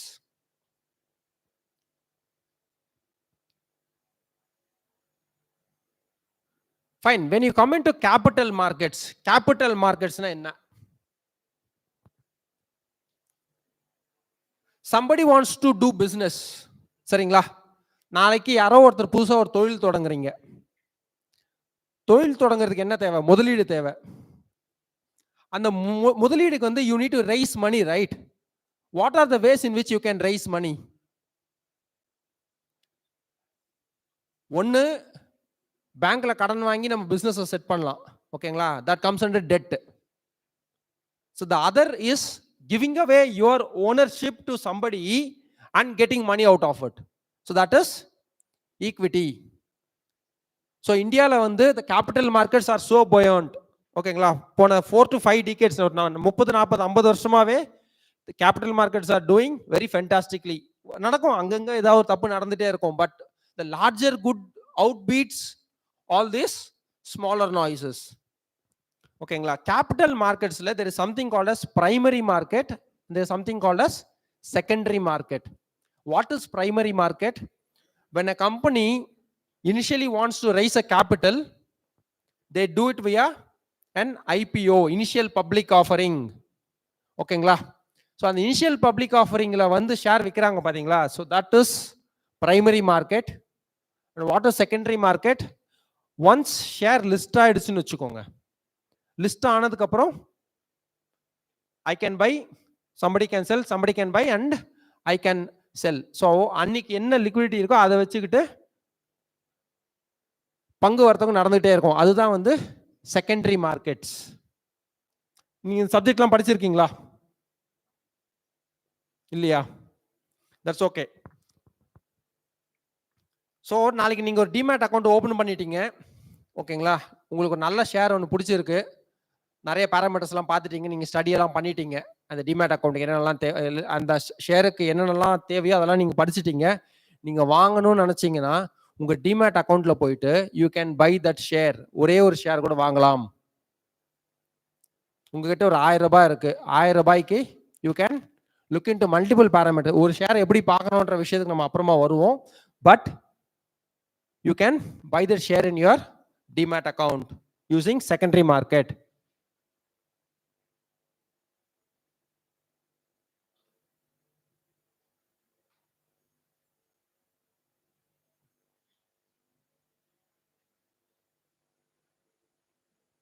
Fine. So direct equity க்கு அப்புறம் நம்ம வந்து மெயினா என்ன பார்க்கறோம் நம்ம until ஒரு லெவல் வர வரைக்கும் until it can be a 25 lakhs or a 50 lakhs or 1 crore level வர வரைக்கும் you can keep saving via the mutual fund route. சரிங்க, மியூச்சுவல் ஃபண்ட் ரூட் நான் எப்படி பண்றது? 2012க்கு அப்புறம் பாத்தீங்கன்னா ஐ திங்க் டைரக்ட் மியூச்சுவல் ஃபண்ட்ஸ்ன்ற ஒரு கான்செப்ட் கொண்டு வந்துட்டாங்க. ஓகேங்களா? Mutual funds are in various formats. நிறைய டைவர்சிஃபிகேஷன் இருக்கு மியூச்சுவல் ஃபண்ட்ஸ்ல ஆக்சுவலி. ஓகேங்களா? So there is something called as active mutual funds, there is something called as passive mutual funds. Okay, so நீங்க வந்து என்னால நிறைய டைம்லாம் ஒதுக்கவே முடியாது, இப்போதைக்கு என்னால நிறைய டைம் ஒதுக்க முடியாது. நான் you can start with passive mutual funds. இல்ல என்னால நிறைய டைம் ஸ்பெண்ட் பண்ண முடியும், என்னால ரிசர்ச் பண்ண முடியும், என்னால அந்த ஃபண்ட் கேரக்டர்ஸ் பார்க்க முடியும். ஸோ அது மாதிரி உங்களுக்கு டைம்லாம் ஸ்பெண்ட் பண்ண இருக்கு. ஸோ ஒரு கொஞ்சம் சம்பளம் ஜாஸ்தியாயிட்டே இருக்கு, நான் ஆல்ரெடி பாசிவ் மியூச்சுவல் ஃபண்ட் பண்ணிக்கிட்டே இருக்கேன், பாசிவ் மியூச்சுவல் ஃபண்ட்ஸை விட எனக்கு கொஞ்சோண்டு ஜாஸ்தி ரிட்டர்ன்ஸ் தேவைன்ற சிச்சுவேஷன் வரும்போது யூ கேன் தென் சுவிட்ச் over to active mutual funds. Got it? Again mutual ஃபண்ட்ஸ்லேயே பார்த்தீங்கன்னா open ended, close ended, there multiple variants actually. நீங்கள் வந்து அதை ஸ்டடி பண்ணிகிட்டே போகலாம் ஆக்சுவலி. ஸோ அதுக்கப்புறம் இன்வெஸ்ட்மெண்ட் அப்ஜெக்டிவ். இந்த மியூச்சுவல் ஃபண்ட் வந்து growth oriented மியூச்சுவல் ஃபண்டா, இல்லை income oriented mutual fund, illa dividend oriented mutual fund. So there are multiple types. Okay, so whenever we start investing journey start பண்ணும்போது we do something called as risk profiling. So ஒருத்தருக்கு ஏன் காசு வேணும், எப்பப்பலாம் அந்த காசு வேணும், ஓகே, எந்தெந்த கோல்ஸுக்கு காசு வேணும், எத்தனை வருஷத்துக்கு அப்புறம் காசு வேணும்னு சொல்லிட்டு there are multiple parameters. ஒரு ரிட்டையர்ட் ஆன பர்சனுக்கு பார்த்தீங்கன்னு வச்சுக்கோங்களேன், ஒரு 65-70 வயசு ஒரு பர்சன் இருக்காரு, அவருக்கு அந்த டைம்ல வந்து கார்பஸ் க்ரோ ஆகணுன்றதை பார்க்க மாட்டாரு, அவருடைய தினம் செலவுக்கு காசு வருதான்றது தான் அவர் பார்த்துட்டே இருப்பாரு. ஸோ அவருக்கு வந்து ஒரு டிவிடெண்ட் பேஸ்ட் ஒரு ஆப்ஷன் கொடுக்கலாம், இல்லைன்னா வந்து ஏற்கனவே இருக்க கார்பஸ்ல இருந்து மாசம் அவருக்கு காசு போற மாதிரி சிஸ்டமேட்டிக் வித்ட்ராவல் பிளான்லயும் நம்ம அவருக்கு காசை வர மாதிரி பண்ணலாம். So mutual fund has all the options. Sir என்னால் ஒரே அடியெல்லாம் காசு போட முடியாது, நான் மாசம் தான் போடணும், அதுக்கு வழி இருக்கா மியூச்சுவல் ஃபண்ட்ல? அதுக்கும் வழி இருக்கு. ஸோ எஸ்ஐபிஸ், சிஸ்டமேட்டிக் இன்வெஸ்ட்மெண்ட் பிளான்ஸ்ன்னு சொல்லுவாங்க. ஸோ நான் மாசம் வந்து 5ஆம் தேதி நான் வந்து 5000 ரூபாய் கட்ட போறேன் அன்ட்டு நீங்க சொல்லிட்டீங்கன்னு வச்சுக்கோங்களேன், your mutual fund distributor will help you. இல்லை சார் நானே டைரக்டாவே பண்ணிக்கலாம்னா நீங்க உங்களுடைய டிமேட் அக்கௌண்ட்ல போயிட்டு you can set all those parameters. எங்க சார் நான் போய் மியூச்சுவல் ஃபண்ட் வாங்குறது? You can buy mutual fund directly via AMC வெப்சைட்லயே போயிட்டு நீங்க மியூச்சுவல் ஃபண்ட் வாங்கலாம். What's an AMC? Asset management company. Okay, for example சென்னையில் சுந்தரம் அசெட் மேனேஜ்மெண்ட் இருக்கு, ஹெச்டிஎஃப்சி அசெட் மேனேஜ்மெண்ட் கம்பெனி இருக்கு, நிப்பான் அசெட் மேனேஜ்மெண்ட் கம்பெனி இருக்கு, ஓகேங்களா, ஐசிஐசி அசெட் மேனேஜ்மெண்ட் கம்பெனி இருக்கு. These are all examples. So I am not recommending any asset management company here, just for your knowing purpose I am giving you these examples actually. இந்த asset management கம்பெனிஸ்ல போயிட்டு you can first வந்து உங்க KYC check பண்ணுவாங்க, no your கிளைண்ட்னு சொல்லிட்டு, ஓகேங்களா, உங்ககிட்ட pan card இருக்கா, Aadhaar card இருக்கா, ஓகேங்களா, அதெல்லாம் செக் பண்ணதுக்கு அப்புறம் you can start investing your money directly with an AMC site. Sir எனக்கு இந்த ஏஎம்சி சைட்லாம் வேணாம் சார், பரவாயில்ல சார், கொஞ்சம் காசு போனால் பரவாயில்ல, எனக்கு யாராவது ஒருத்தர் கைட் பண்ணால் நல்லா இருக்கும்னா you can buy mutual funds via and mutual fund distributor. Mutual fund distributor நிறைய பேர் இருப்பாங்க. So what is the difference? So there is something called as expense ரேஷியோன்னு ஒன்று இருக்குங்க, ஓகேங்களா. ஏற்கனவே எக்ஸ்பென்ஸ் ரேஷியோஸ்லாம் ரொம்ப ஜாஸ்தியாக இருந்துகிட்டே இருந்தது, டிஸ்ட்ரிபியூட்டர்ஸ்லாம் நிறைய காசு வந்துட்டே இருந்தது. ஆனால் இப்போ ரெகுலேட்டர் பார்த்தாங்க அவளெல்லாம் கொடுக்க முடியாது சொல்லிட்டு they have reduced the expense ratios to a very minimal level. So இன்னைக்கு there is this direct option and there is a regular option. So ரெண்டுக்குமே பார்த்தீங்கன்னா ஒரு 0.3 0.4 பிப்ஸ் வந்து டிஃபரன்ஸ் இருக்கும். ஒரு ரெகுலர் இதுக்கு வந்து ஒரு 1% இருக்குன்னா நீங்க டைரக்ட்லாம் போய் வாங்கினீங்கன்னா ஒரு 0.6 இருக்கும்.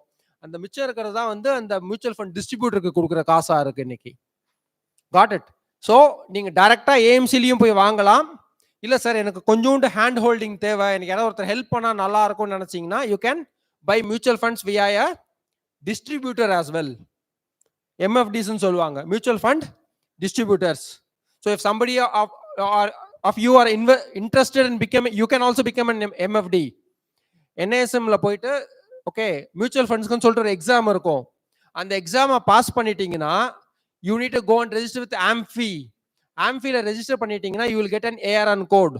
ARN கோட் வந்ததுக்கு அப்புறம் you also will become an MFD. You can also start selling mutual funds to others. those are the options available. அதையே நீங்க ஃபுல் டைமா கரியரா பண்ணணும்னு அவசியம் கிடையாது. you can do it in part time as well. okay, so investment objective, growth, income, liquidity பார்த்தோம். underlying portfolio, உங்களுடைய mutual fund ஃபுல்லாவே வந்து ஈக்விட்டி ஷேர்ஸா இருக்கலாம், இல்லைன்னா கொஞ்சோண்டு ஈக்விட்டி ஷேரா இருக்கலாம், கொஞ்சோண்டு டெட்டா இருக்கலாம். ஓகே, இப்போ மல்டி அசெட் ஃபண்ட்ஸ் எல்லாம் வர ஆரம்பிச்சிச்சு. ஒரு மியூச்சுவல் ஃபண்ட்ல ஈக்விட்டியும் இருக்கு, டெட்டும் இருக்கு, கோல்டும் இருக்கு, மற்ற கமாடிட்டிஸுமே இருக்கு. அது ஏன்ற விளக்கத்துக்கு நான் அப்புறமா வரேன். பிகாஸ் எல்லா டைம் ஃப்ரேம்லையுமே எல்லா அசெட்டும் பெர்ஃபார்ம் பண்ணிட்டே இருக்காது. So everything goes in cycles. Actually everything goes in cycles. So to cover the whole volatility, இன்னைக்கு நிறைய கம்பெனிஸ் என்ன பண்ணியிருக்காங்கன்னா they are coming up with multi asset ஃபண்ட்ஸ்னு சொல்லிட்டு வந்திருக்காங்க. and their ETFs, overseas funds and fund of funds, அதெல்லாம் ரொம்ப advanced stuff. So for you students to start with, you can start with a very basic index fund. index fundல நீங்க start பண்ணலாம். ஓகேங்களா? நீங்க demat account open பண்ணதுக்கு அப்புறம் some of the examples of index funds are your Nifty Bs, your IT Bs, your bank Bs, அது மாதிரி ப்ராடக்ட்லாம் இருக்கும். அதெல்லாம் வந்து ட்ரேட் ஆயிட்டே இருக்கும். you can buy those from your side itself.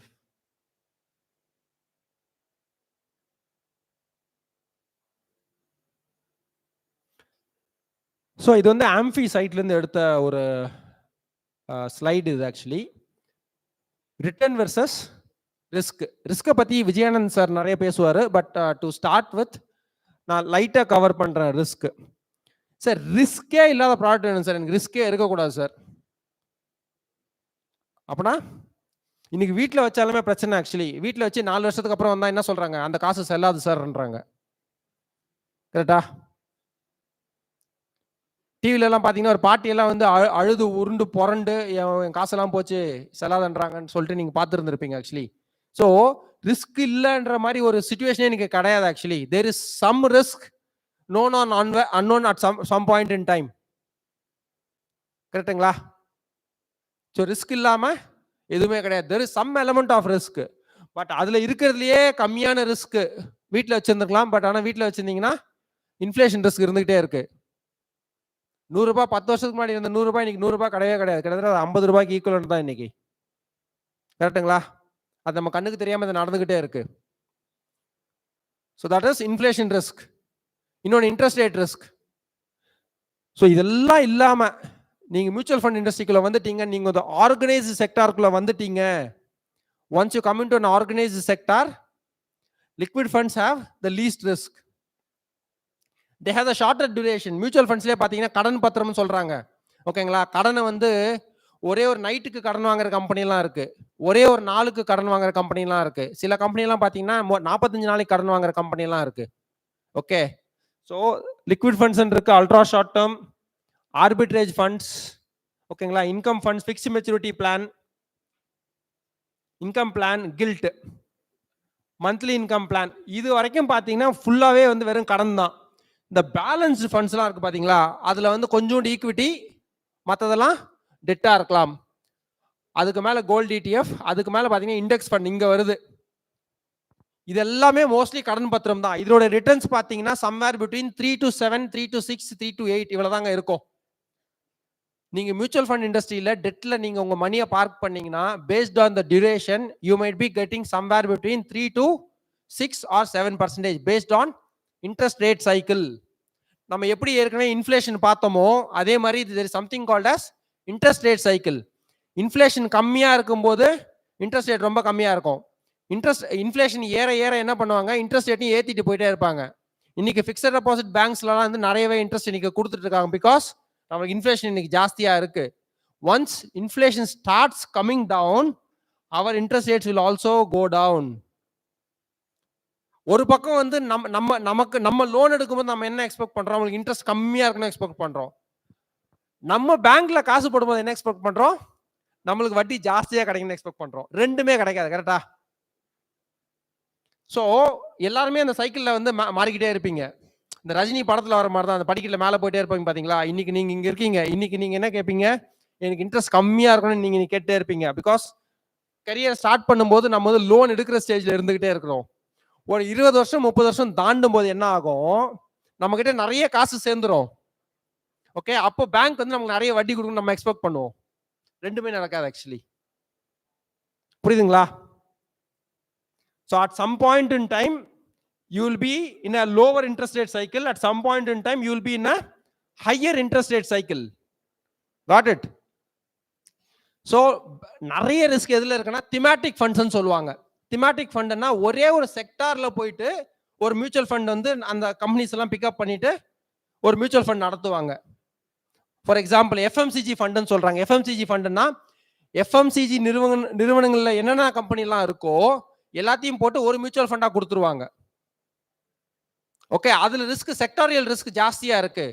ஏன்னா செக்டாரியல் வின்ஸ் எப்போ வேணாலும் டர்ன் ஆகலாம் ஆக்சுவலி. Got it? ஸோ சில மியூச்சுவல் ஃபண்ட்ஸ் என்ன பண்ணுவாங்கன்னா இருக்கிற பேங்கிங் ஸ்டாக் எல்லாத்தையும் போட்டு ஒரே மியூச்சுவல் ஃபண்டா வித்துருவாங்க. So that is called as banking mutual fund.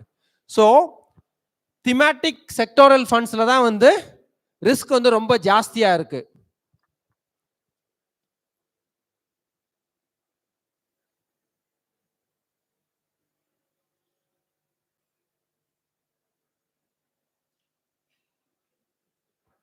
So கொஞ்ச நாளைக்கு முன்னாடி வந்து ஒரு மியூச்சுவல் ஃபண்ட் ஒரு ஆட் போட்டிருந்தாங்க.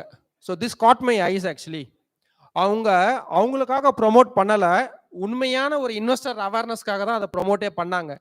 அவங்க என்ன சொல்லியிருக்காங்க பாருங்க, till you find the best fund start with index funds. So நிறைய பேர் டிஸ்கஸ் பண்ணிட்டே இருப்பாங்க. மச்சி அந்த ஃபண்டு சூப்பர்ரா, மச்சி இந்த ஃபண்டு சூப்பர்ரா. இந்த கதையை வந்து மூணு வருஷமா வந்து என் குரூப்ல ஒருத்தன் பேசிக்கிட்டே இருக்கான். ஆனா இன்னும் ஒரு மியூச்சுவல் ஃபண்டும் வாங்கவே இல்லை. ஓகே, ஸோ சில பேர் என்ன பண்ணுவாங்கன்னா, இப்போ மார்க்கெட் ரொம்ப ஜாஸ்தியா இருக்கு, இப்போ நம்ம வாங்கவே கூடாது, மார்க்கெட் இறங்கினதுக்கு அப்புறம் நம்ம வாங்கலாம், அது மாதிரி சொல்லிக்கிட்டு கோவிட்ல இருந்து இன்னும் வெயிட் பண்றவங்களாம் நிறைய பேர் இருந்துகிட்டே இருக்காங்க. கோவிட் வந்து போயிடுச்சு, எல்லாரும் வெளியே வந்துட்டாங்க. அப்போ இருந்த லோல இருந்து மார்க்கெட் வந்து டபுள் ஆயிடுச்சு, அதுக்கு மேலேயும் போயிடுச்சு. பட் இன்னும் வந்துட்டு இல்ல நான் அந்த பாயிண்ட் வந்தாதான் வாங்கன்னு வெயிட் பண்றவங்க இருக்காங்க actually. So there is no point in waiting, rather you can buy and then wait. At least இந்த சைக்கிள் முடிஞ்சு அடுத்த சைக்கிள் வரும்போது you will start making money. நீங்க வாங்கினதுக்கு அப்புறம் கீழே போச்சு, you can start putting some more money into it. Got it?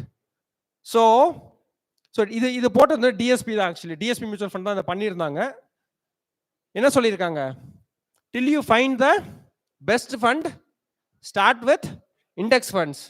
இவங்க அட்வர்டைஸ்மெண்ட்ல இன்னொரு முக்கியமான விஷயம் நமக்கு பிடிச்சது என்னன்னா, என்ன சொல்லியிருக்காங்க பாருங்க, us or not us start with index funds. நீங்க எங்க கிட்ட வந்தாலும் வாங்க, வராட்டியும் போங்க, ஆனா இண்டெக்ஸ் ஃபண்ட்ஸ்ல ஸ்டார்ட் பண்ணுங்கன்னு சொல்லியிருக்காங்க. So this is the same thing that I want to convey to you as well. ஓகேங்களா? நீங்க டிஸ்கஸ் பண்ணுங்க, டிபேட் பண்ணுங்க, தி பெஸ்ட் ப்ராடக்ட் கண்டுபிடிக்கிற வரைக்கும் இண்டெக்ஸ் ஃபண்ட்ல போட்டு வைங்க. என்னைக்கு வந்து நீங்க ஒரு கன்க்ளூஷனுக்கு வரீங்க பாத்தீங்களா, அன்னைக்கு நீங்க அதுக்கு மாத்திக்கோங்க. நீங்க என்னதான் பண்ணாலும் ஏதாவது ஒரு பாயிண்ட் இன் டைம்ல you will be making mistakes. That is where you learn your lessons. Without making mistakes, நான் வந்து இது வரைக்கும் தப்பே பண்ணவே இல்லை, நான் வந்து பயங்கர சூப்பர்னு சொல்றேன்னா சும்மா போய் சொல்றேன்னு அர்த்தம். They would have burned their fingers at some point in time. I have burned my fingers multiple times. நான் பண்ண மிஸ்டேக்லாம் சொல்லணும்னா இந்த 2 மணி நேரம் பத்தாது ஆக்சுவலி, அவ்வளோ மிஸ்டேக்ஸ் பண்ணியிருக்கேன் ஆக்சுவலி. பட் என்னன்னா, ஏற்கனவே பண்ண மிஸ்டேக்கை வந்து நிறைய வாட்டி பண்ணாம கொஞ்சம் கொஞ்சமா கம்மி பண்ணிக்க ட்ரை பண்ணிட்டே இருக்கேன். I'm not saying I'm not making mistakes. I'm trying to reduce my mistakes going forward. Okay, so until you find the best fund, you can go with index funds. Fine. So அடுத்தது வந்து what I wanted to convey to you cycles. So Howard Marks சொல்லியிருக்காரு. Howard Marks வந்து ஒரு புக்கெல்லாம் எழுதியிருக்காங்க, mastering த சைக்கிள்ஸ்ன்னு சொல்லிட்டு. ஓகேங்களா? So இதில் என்ன சொல்ல வராங்கன்னா, எல்லா ஆசெட் கிளாஸும் எல்லா டைமும் காசு கொடுத்துக்கிட்டே இருக்காது. ஓகேங்களா? எப்படின்னா எல்லா கம்பெனியும் எல்லா டைமும் லாபம் வந்துகிட்டே இருக்காது. ஒரு மேசிவ் அப்மூவ் வந்துடுச்சுன்னா, ஸோ அங்கிருந்து நம்ம வந்து நம்மளுடைய லாபத்தை எடுத்துட்டு நம்ம வந்து ஒரு வேற இடத்துக்கு போறது நல்லதுன்ற மாதிரி அவங்க சொல்றாங்க. At many point in time this might look good actually. crowded பிளேஸ்ல இருக்காதீங்க. Make sure that you understand where the crowd is. ஓகேங்களா?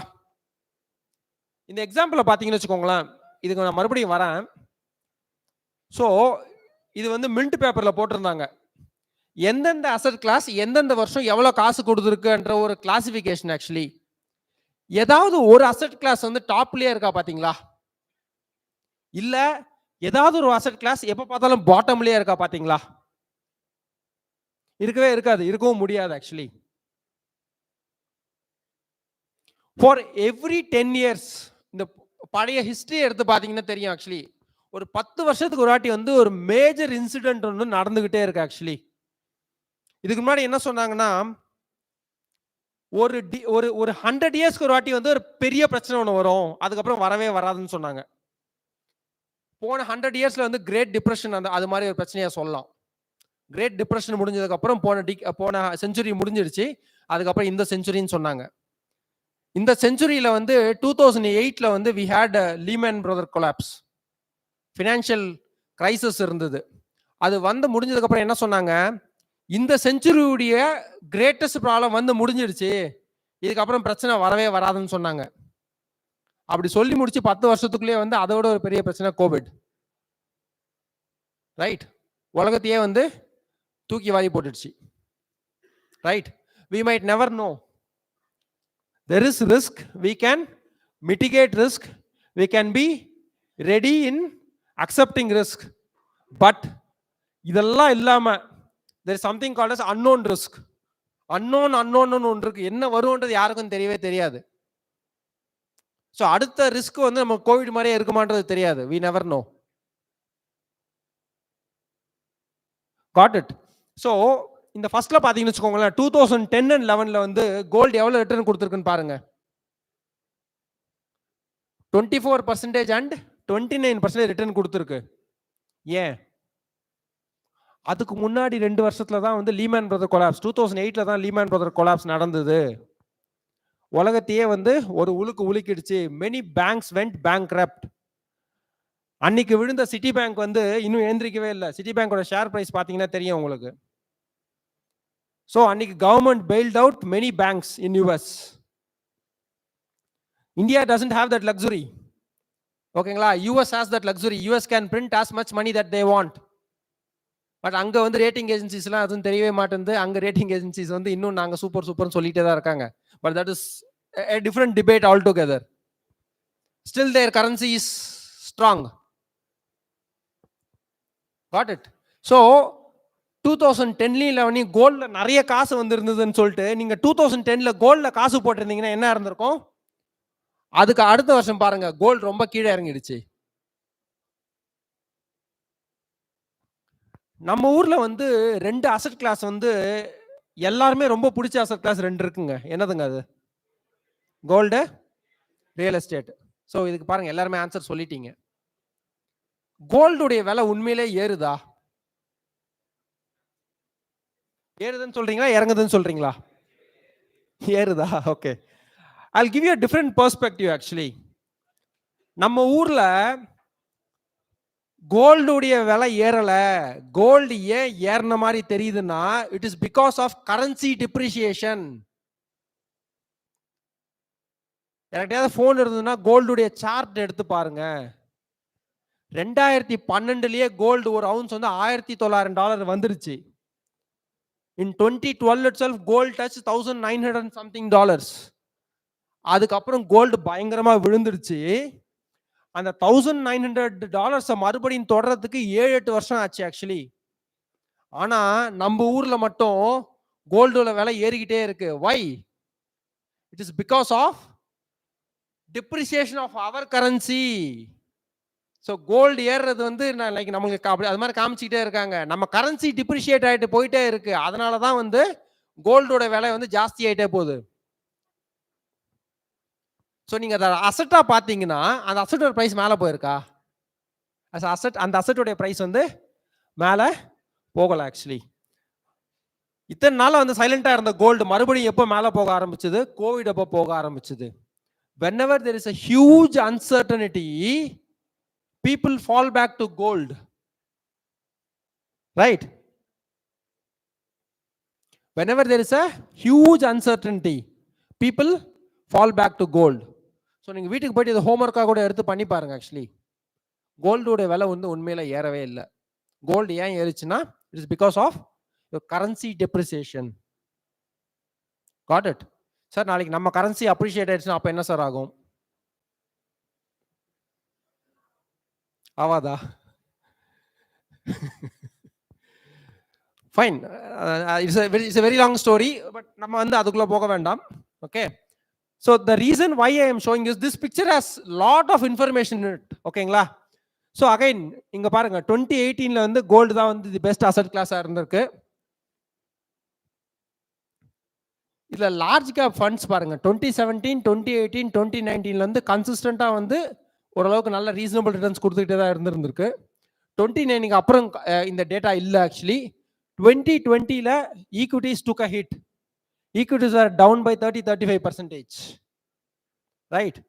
ஸோ ஒரு அசட் கிளாஸ் 35% விழும்போது அதை தாங்கிக்கூடிய சக்தி வந்து எது கொடுக்குது? நீங்க ஒரு மல்டி அசட்ல இருந்தீங்கன்னா மற்ற அசட் மேலே போகும்போது இட் சம்வாட் ஈக்குவலைசஸ். உங்களுக்கு எஃபெக்ட் அவ்வளோ பெருசா தெரியாது. Okay, so that is very important for you to study cycles.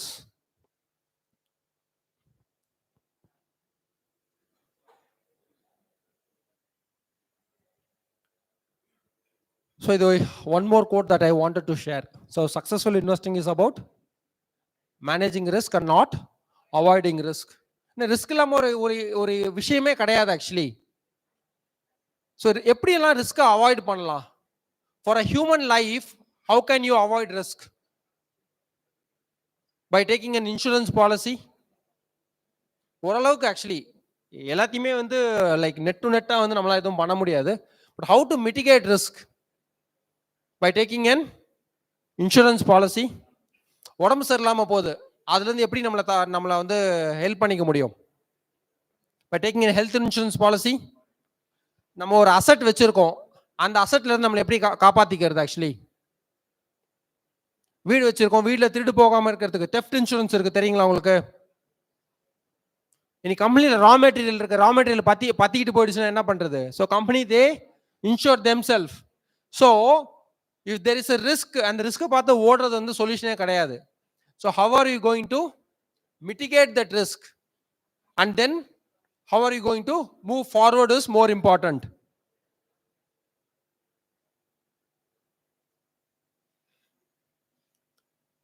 So this person is called as the father of value investing. So எப்பவுமே நீங்க ஒரு ஷேரை வாங்குறீங்கன்னு வச்சுக்கோங்களேன், he asks us to consider ourselves as that we are owning a business. நீங்க ஒரு business வச்சிருந்தீங்கன்னா நீங்க என்னென்ன ஆஸ்பெக்ட்லாம் பார்ப்பீங்க? அது மாதிரி விஷயத்தெல்லாம் நீங்க ஒரு ஷேர் வாங்கும்போது பார்க்கணும்னு சொல்றாரு. ஓகேங்களா? நீங்க ஒரு கம்பெனி வாங்குறீங்க, அந்த கம்பெனி லாபம் பண்ணணும்னு நினைப்பீங்களா, நஷ்டம் பண்ணணும்னு நினைப்பீங்களா? லாபம் பண்ணணும்னு நினைப்பீங்களா? நாளைக்கு ஒரு ஷேர் வாங்கும் போதும் அது மாதிரி பாராமீட்டர் எல்லாமே பார்க்கணும். Actually right? நீங்க ஒரு பொருள் வாங்குறீங்க, நீங்க என்ன பண்றீங்கன்னா பாரிஸ் கார்னர் போறீங்க, நீங்க போயிட்டு அங்க ஒரு பொருள் வாங்கிட்டு வந்துடுறீங்க, சரிங்களா? 100 ரூபாய் பொருள் வந்து உங்களுக்கு 50 ரூபாய்க்கு கிடைக்குது. நீங்க நாளைக்கு உங்க ஃப்ரெண்டு கிட்ட சொல்றீங்க, உங்க ஃப்ரெண்ட் வந்து என்ன பண்றாரு, மயிலாப்பூர்லயே போயிட்டு அந்த பொருளை வாங்கிட்டு வந்துடுறாரு. மயிலாப்பூர்ல அந்த பொருள் வந்து 200 ரூபாய். How will you feel?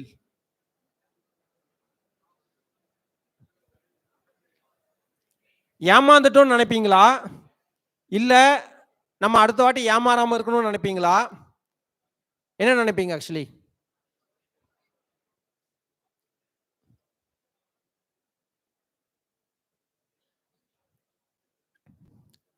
so this is a long term story of Indian equities,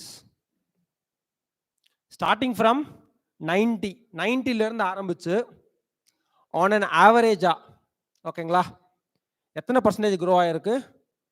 year on year on an ஆவரேஜா 13.7% க்ரோ ஆயிருக்கு. நீங்க கேட்கலாம் சார் வருஷம் இது ஏறிட்டே இருக்குமா சார்? வருஷம் அது மாதிரி ஏறாது. There are times in which there is a negative return as well.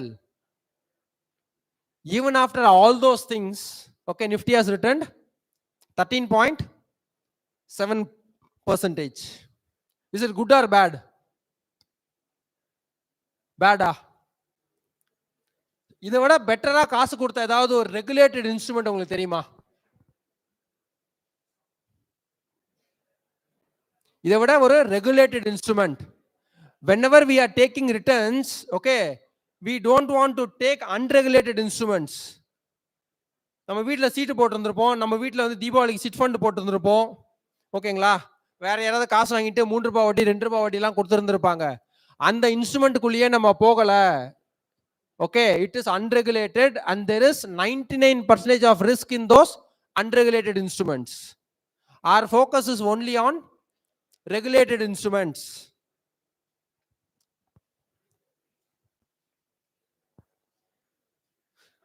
So, is this instrument beating inflation? Definitely yes. நீங்க பேசி முடிச்சாச்சா? Okay. So inflation on an ஆவரேஜா 6% இருந்தா இன்ஃப்ளேஷனை பீட் பண்ற ஒரே இன்ஸ்ட்ருமெண்ட் வந்து நம்ம ஊர்ல ஈக்விட்டி மட்டும்தான். So gold is a hedge against inflation சொல்றாங்க. பட் ஆனால் கோல்டுல வந்து நிறைய பிளாக் பாஸ்ட் இருக்கு. நம்ம ஊர்ல கோல்டு விலை ஏறினதுக்கு ரீசன் வந்து அந்த அசெட்டோட விலை ஏறினது கிடையாது, நம்ம கரன்சி டிப்ரிஷியேட் ஆகிட்டு போயிட்டே இருக்கு, அதுதான் ரீசன் ஆக்சுவலி. ஃபைன். இங்க வந்து மல்டிபிள் இன்ஸ்ட்ருமெண்ட்ஸ் இருக்கு. அண்ட் அகைன் இங்க வந்து ஒரு பர்டிகுலர் செக்டாரை வந்து நம்ம ரவுண்ட் பண்ணியிருக்கோம்.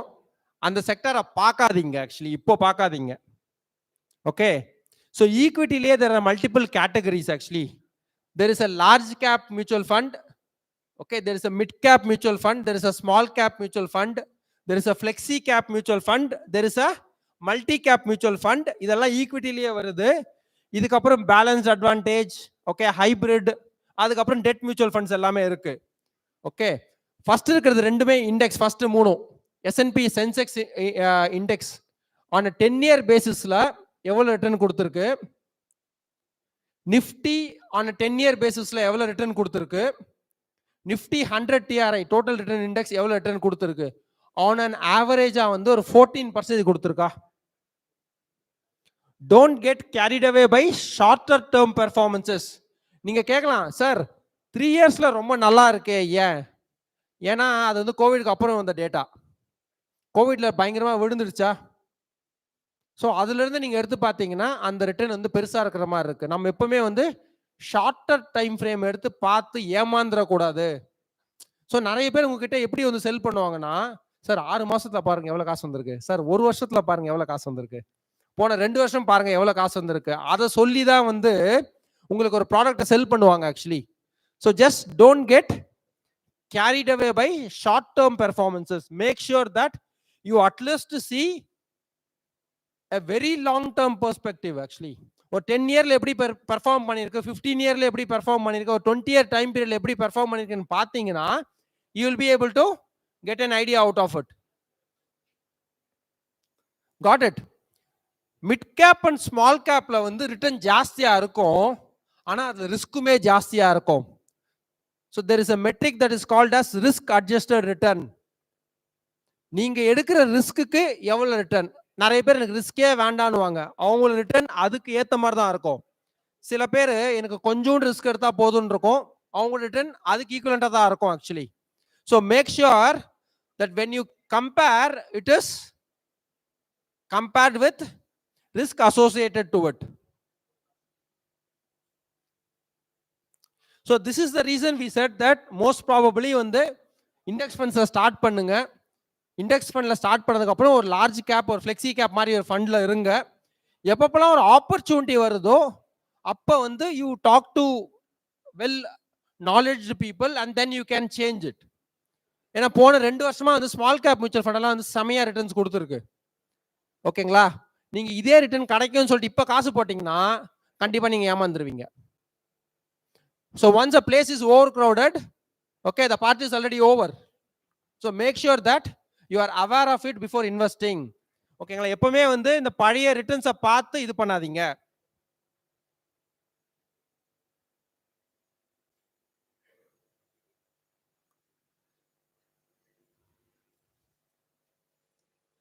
So again, these are all not recommendations. ஓகேங்களா? So சில mutual ஃபண்டோடைய 1 year, 3 year, 5 year, 10 year, 15 year and 20 year ரிட்டர்ன்ஸை வந்து இங்க ஃபிளாஷ் பண்ணியிருக்காங்க. ஓகேங்களா? ஸோ நம்ம வந்து ஒரு average 10 year 20 year performance. So இதெல்லாம் வந்து actively manage funds. Actively manage ஃபண்ட்ஸோட ரிட்டர்ன்ஸ் வந்து எப்பவுமே வந்து ஒரு பாசிவ்லி மேனேஜ் ஃபண்டோட கொஞ்சம் ஜாஸ்தியா இருக்கிறதுக்கு நிறைய சான்சஸ் இருக்கு.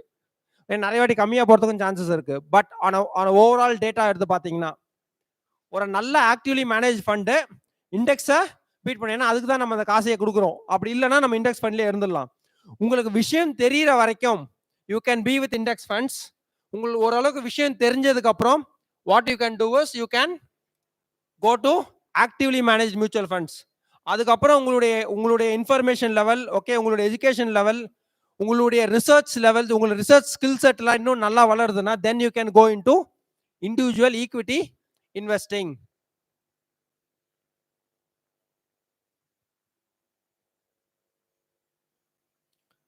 ஃபைன். நிறைய பேருக்கு வந்து கோல்டு தான் பிடிச்சிருக்கு. கோல்டு தான் ஒரு அசட் கிளாஸ் எத்தனை நாளாக பார்த்துட்டே இருக்காங்க. சரிங்க சார், இப்போ நான் கோல்டு வாங்கணும் ஆஸ் அன் அசட் கிளாஸ், என்னென்ன வழி எல்லாம் இருக்கு? ஃபர்ஸ்ட் ஒன் வந்து பிசிக்கல் கோல்டு. நோ, நீங்க பிசிக்கல் கோல்டு வாங்குறீங்கன்னா உங்களே நீங்க வந்து ஏமாத்திக்கிறீங்கன்னு அர்த்தம். நீங்க பிசிக்கல் கோல்டு வாங்குறீங்கன்னா a learned crowd, okay, a crowd from the top elite institutions of the state, you are trying to cheat yourself. அது ஏன் சொல்றேன் பாருங்க. இப்போ வந்து கோல்டுடைய 1 கிராம் விலை வந்து 5400 ரூபாய் 5500 ரூபாவோ, நான் மற்ற கடைக்கெல்லாமே போல தனிஷ்க்கு மாதிரி வந்து ஒரு டாப் ரேட்டட் ஒரு கோல்டு ஷாப்புக்கு போறேன். ஏன்னா தனிஷ்க்கு ஏமாத்த மாட்டாங்க, டாடா முத்திரை எல்லாம் இருக்கு. அதனால தனிஷ்க்கு போனீங்கன்னா இன்னைக்கு தனிஷ்குல வந்து 1 கிராம் கோல்டோட விலை நீங்க வாங்கிட்டு வெளியே வரும்போது எவ்வளவுன்னா 6200 ரூபாய் வாங்குறாங்க. Tanishq doesn't make money in selling gold. அவங்க gold is completely hedged. Gold விலை ஏறினாலும் அவங்களுக்கு லாபம் கிடையாது, கோல்டு விலை இறங்கினாலும் அவங்களுக்கு லாபம் கிடையாது. This is just for an example purpose. ஓகேங்களா? நீங்க புரிஞ்சுக்கணுன்றதுக்காக சொல்ல வரேன் நான். So then where are they making money? They are making money on their brand. They are making money on making charges. They are making money on wastage. They are making money on chit. ஓகேங்களா? மாசம் மாசம் எல்லாருமே வந்து தங்க நகைக்கடையில் வந்து சீட்டு போடுறோம் பாத்தீங்களா? So they are getting free capital to run their business. உங்களுக்கு ஒரு வருஷம் முடிஞ்சதுக்கு அப்புறம் 1 மாசம் ஃப்ரீயா தராங்க. தயவு செய்து ஒரு எக்ஸல் எடுத்து போட்டு இன்னைக்கு இன்ட்ரெஸ்ட் ரேட் என்ன இருக்கு, நீங்க வந்து அந்த காசை பேங்க்ல போட்டீங்கன்னா எவ்வளவு வட்டி வருதுன்றதை கால்குலேட் பண்ணுங்க. நீங்க அந்த தங்க நகை சீட்டு போட்டு அங்க எவ்வளவு காசு வருது, அவன் எவ்வளவு டிஸ்கவுண்ட் கொடுக்குறான்னு பாருங்க. You will be able to know the difference yourself. They are not doing us a favor by giving 1 month free. Got it? சரிங்க சார், இருந்தாலும் நான் கோல்டு தான் சார் வாங்கணும், எப்படி வாங்குறது? You can buy gold ETF. ஓகேங்களா? Gold mutual funds இருக்கு, நீங்க அதை ETF ரூபத்துல வாங்கலாம், இல்ல அதை வந்து கோல்டு மியூச்சுவல் ஃபண்ட் ரூபத்துல வாங்கலாம். There are funds available in the market. Go talk to your distributor or do research yourself. ஓகேங்களா? மணி கண்ட்ரோல் மாதிரி வெப்சைட்ல லாகின் பண்ணுங்க. அங்க கோல்டுன்னு ஒரு கேட்டகரி இருக்கும், அதை கிளிக் பண்ணுங்க. எந்தெந்த ஃபண்ட் எல்லாம் இருக்கோ எல்லா ஃபண்டும் காமிக்கும். கோல்டோட விலை ஒன்று தானே, பட் நிறைய ஃபண்டோட டிஃபரன்ஸ் இருந்துகிட்டே இருக்கும். ஓகேங்களா? It can be a tracking error. Got it? It can be due to liquidity. சரிங்களா? ஸோ ஃபர்ஸ்ட் ஆப்ஷன் வந்து பிசிக்கல் கோல்டு. அது வேண்டவே வேண்டாம். அன்டில் அதர்வைஸ் இல்லை எனக்கு ஆர்னமெண்ட் போட்டு தான் ஆகணும், ஆர்னமெண்ட்டா வாங்கிக்கலாம், இன்வெஸ்ட்மெண்ட்டா வாங்கக்கூடாதுன்றது தான் வந்து நான் சொல்ல வர்றது ஆக்சுவலி. Got it?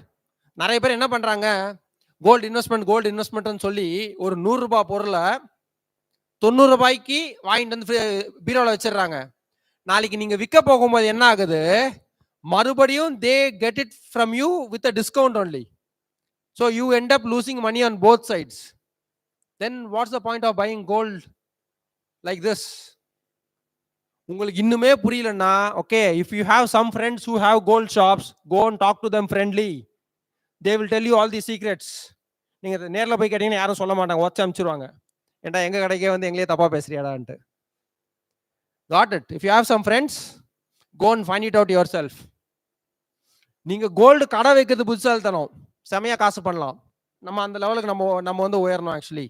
ஆனா கோல்டு கடையில போயிட்டு கோல்டு சிட்டு போடுறது வந்து economically not good. Got it?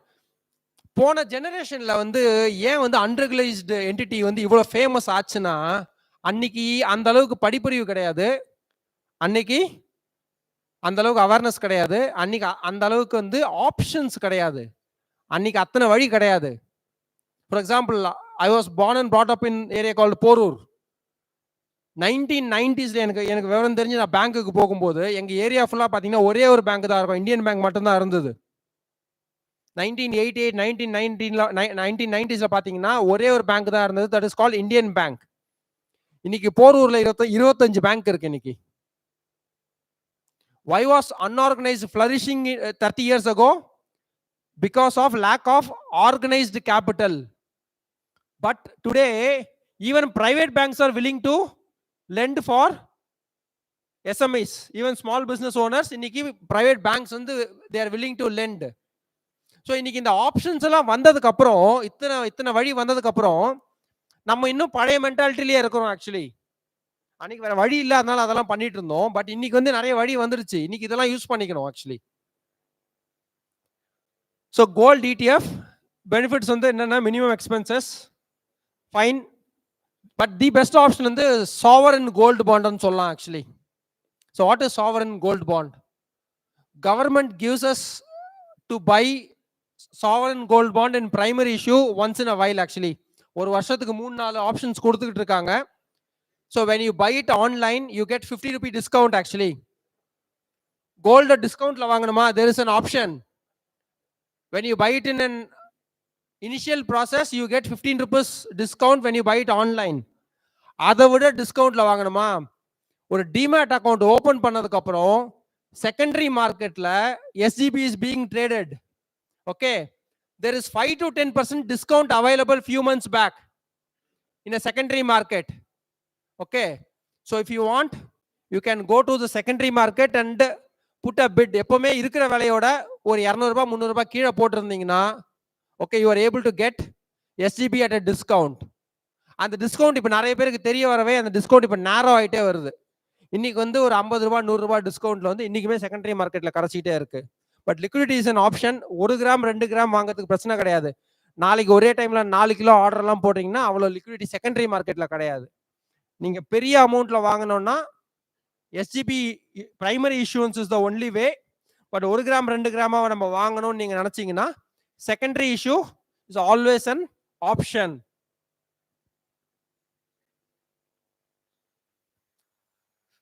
So India வந்து majorly an importing nation, right?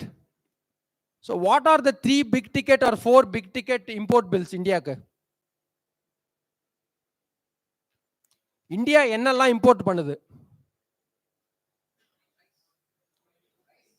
நம்ம ரைஸ் எக்ஸ்போர்ட் பண்றோம். நம்ம எங்க இம்போர்ட் பண்றோம்? ஆயில் இம்போர்ட் பண்றோம். அப்புறம் the second or third biggest item that we import is gold. So this is causing a huge dent to our national balance sheet. So the third biggest or second or third biggest import item bill is electronics. நம்ம இன்னைக்கு electronics எல்லாம் use பண்றோம் பாத்தீங்களா? So that is causing a big exchequer problem. Fine. So government இது எப்படி solve பண்ணுதுன்னா by 2 ways. One is PLI schemes, the other one is via SGBs.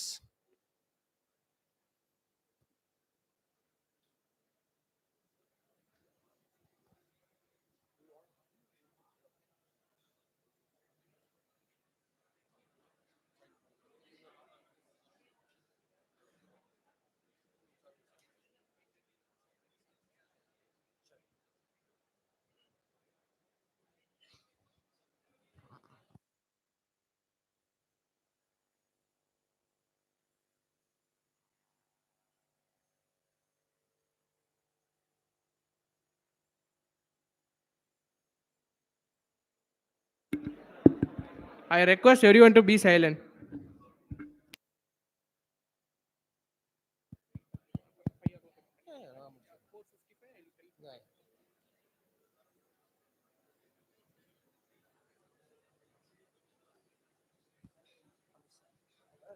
அவுட்புட்டை கொஞ்சம் எடுத்துக்குவேன், நான் இங்க மட்டும் கொஞ்சம் பார்த்துறேன், என்ன இருக்குன்னு பார்த்துறேன்.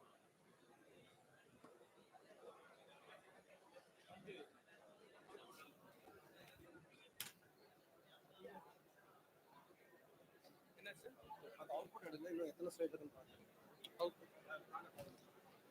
வெளில போயிட்டுமா டோட்டலா? இல்ல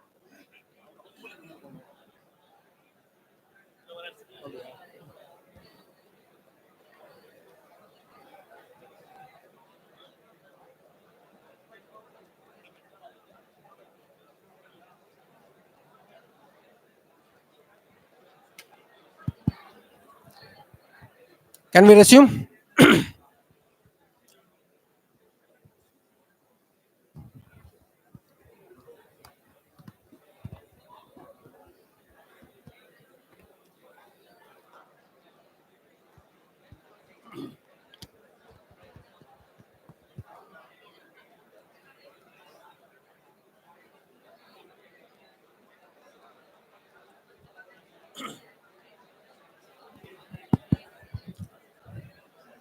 Can we start?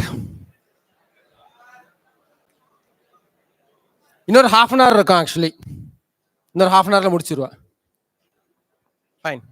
So I'll give you a couple of examples actually.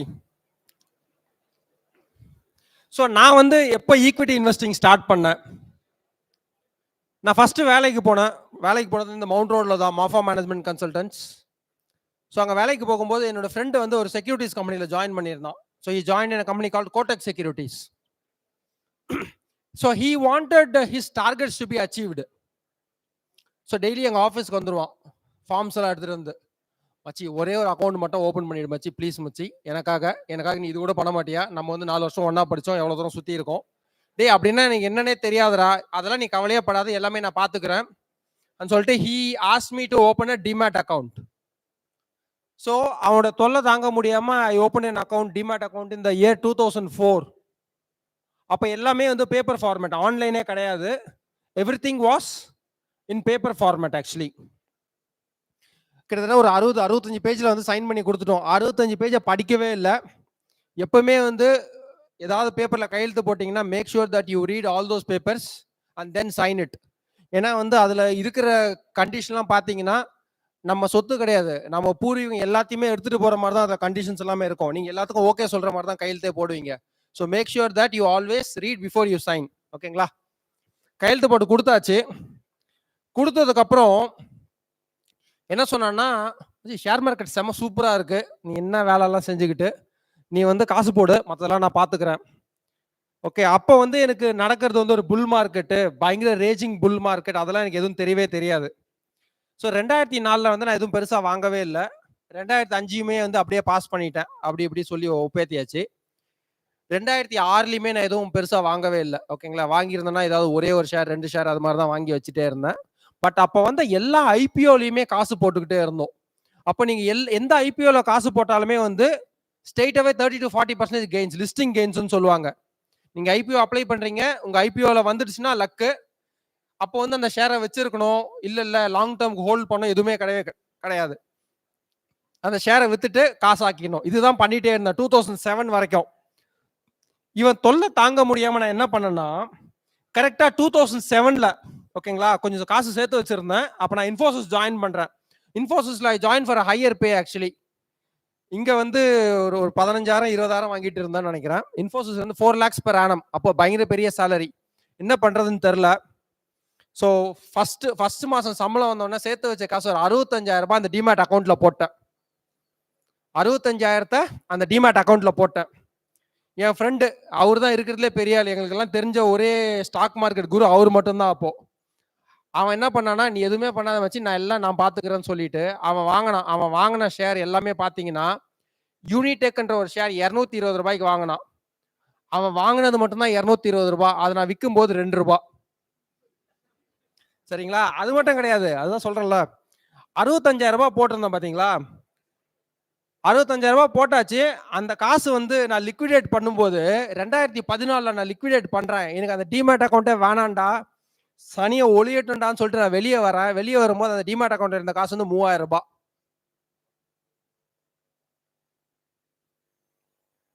இதான் வந்து நான் ஃபர்ஸ்ட் அதெல்லாம் காசு நம்ம மார்க்கெட் காசு கொடுத்து தான் கத்துப்போனுவாங்க. அதெல்லாம் நான் கொடுத்த காசு ஆக்சுவலி. ஸோ இது நான் எப்போ இந்த லிக்விடேட் பண்றேன், நான் வந்து இது பண்ணது 2007ல பண்ணேன். நான் வந்து வெளிநாட்டுக்கெல்லாம் போயிட்டேன். வெளிநாட்டுக்கெல்லாம் போயிட்டு எங்க வீட்டுக்கு லெட்டர் அனுப்பிட்டே இருக்கான் கோட்டக்கு. என்ன அனுப்பிட்டு இருக்கான், ஏஎம்சி காசு கட்டல, ஆனுவல் மெயின்டெனன்ஸ் சார்ஜஸ்ன்னு சொல்லுவாங்க. ஸோ அது வந்து நம்ம டிமேட் அக்கௌண்ட் வச்சிருக்கிறதுக்கு காசு கட்டணும். எங்க வீட்டில் வந்து தொல்லை தாங்க முடியாம ஃபோன் பண்ணாலே சொல்லுவாங்க, டேய் கோட்டக்குல இருந்து உங்களுக்கு லெட்டர் வந்திருக்குடா, கோட்டக்குல இருந்து உங்களுக்கு லெட்டர் வந்திருக்குடான்ட்டு. சரி இதுக்கப்புறம் உனக்கு லெட்டரே வராத மாதிரி நான் பண்ணிடுறேன். அக்கௌண்ட்டை க்ளோஸ் பண்ணலான்னு க்ளோஸ் பண்ணும்போது the amount I got back was 3,000 rupees. Literally that the money that I put it in 2007-8 has gone back to zero. அது ஏன் சொல்ல வரேன்னா, we are now in a period where information overload. It's your hard earned money. Make sure that you do your due diligence.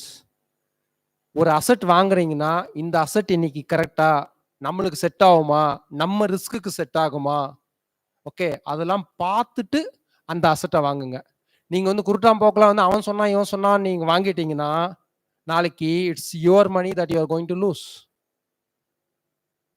Fine, is a very good friend of mine. இன்னைக்குமே இருக்கான், இன்னைக்குமே டிவிஎஸ்ல வேலை செஞ்சுட்டு இருக்கான் ஆக்சுவலி. பட் நான் எங்க போனாலுமே வந்து எக்ஸாம்பிள் அவன் வந்து எனக்கு ஒரு எக்ஸாம்பிள் மெட்டீரியல் மாதிரி ஆயிருக்கான். அவன் மட்டும் இல்லைன்னா எனக்கு இன்னைக்கு சொல்றதுக்கு ஒரு எக்ஸாம்பிள் இல்லாம போயிருந்திருக்கும். So then I started learning myself. சரி ஏதோ ஒரு பெரிய தப்பு நடந்திருக்கு. ஸோ யூனிடெக் உடைய கிராஃப் எடுத்து பாருங்க. ஆக்சுவலி யூனிடெக்ன்ற ஷேரோட கிராஃப் எடுத்து பாருங்க. ஸோ ஒரு ஷேரை பார்க்கும்போது ப்ரைஸ் டு ஏர்னிங்ஸ் எல்லாம் பார்ப்பாங்க. எத்தனை டைம் இந்த கம்பெனி காசு பண்ணிச்சுன்னா அந்த ப்ரைஸ் போகும்னு சொல்லிட்டு அது வந்து ஹிஸ்டாரிக்கல் வேல்யூவேஷன்ஸ்ல இருந்திருக்கு. அந்த வேல்யூவேஷன்ஸ் வாங்கினீங்க யாராலுமே காசே பண்ண முடியாது ஆக்சுவலி. ஸோ அதுக்கப்புறம் நான் என்ன பண்ண ஆரம்பிச்சேன், இந்த ஐபிஓல வந்து கொஞ்சம் கொஞ்சமா நான் வந்து கொஞ்சம் கொஞ்சமா காசு பார்த்துட்டே இருந்தேன். So then what I did, நான் வந்து ஐடியில் ஒர்க் பண்ணிட்டே இருந்தேன். ஸோ அதனால வந்து பெருசாலாம் நம்மளுக்கு தெரியாது. சரி நம்ம வேலை செய்யற கம்பெனி ஆச்சேன்னு சொல்லிட்டு இந்த Infosys company share, TCS company share, அப்போ சத்தியம்னு ஒரு கம்பெனி இருந்தது. ஓகே இது திஸ் இஸ் அனதர் எக்ஸாம்பிள். சத்தியம் கம்பெனி ஷேர்லாம் வாங்கிட்டே இருந்தேன். ஸோ திடீர்னு பார்த்தீங்கன்னு வச்சுக்கோங்களேன், மற்ற கம்பெனி ஷேர்லாம் அப்படியே இருக்கு, லைட்டாக மேலே போகுது. இந்த சத்தியம் கம்பெனி ஷேர் மட்டும் கொஞ்சம் கொஞ்சமா கீழே வந்துகிட்டே இருக்கு. நமக்கு எதுவுமே தெரியவே தெரியாது. So that was one of the largest corporate India scam, Satyam scam. அந்த ஸ்கேம் பிரேக் ஆன அன்னைக்கு I was working in Infosys. Okay I literally saw that share coming to ₹6 while it was closing. அன்னைக்கு எனக்கு இதெல்லாம் தெரியவே தெரியாது. அந்த கம்பெனி நல்ல கம்பெனியா கெட்ட கம்பெனியா, அந்த பிரச்சனை எவ்வளவு பெரிய பிரச்சனை எதுவும் தெரியவே தெரியாது. Okay I was buying that share until it was ₹20. என்னுடைய இருக்கிற காசு எல்லாத்தையுமே அந்த ஷேர்ல போட்டேன் நான், அன்னைக்கு இருந்த காசுக்கு ஆக்சுவலி. ஸோ அன்னைக்கு வந்து ₹1,00,000 was very big money for me when that scam was happening. 2008-9 நினைக்கிறேன், எக்ஸாக்டா டேட்ஸ் தெரியல.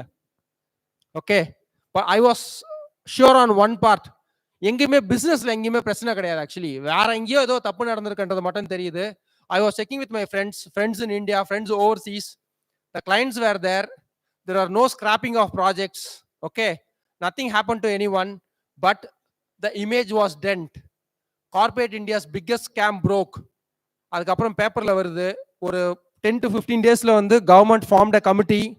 Okay, from there it started going up.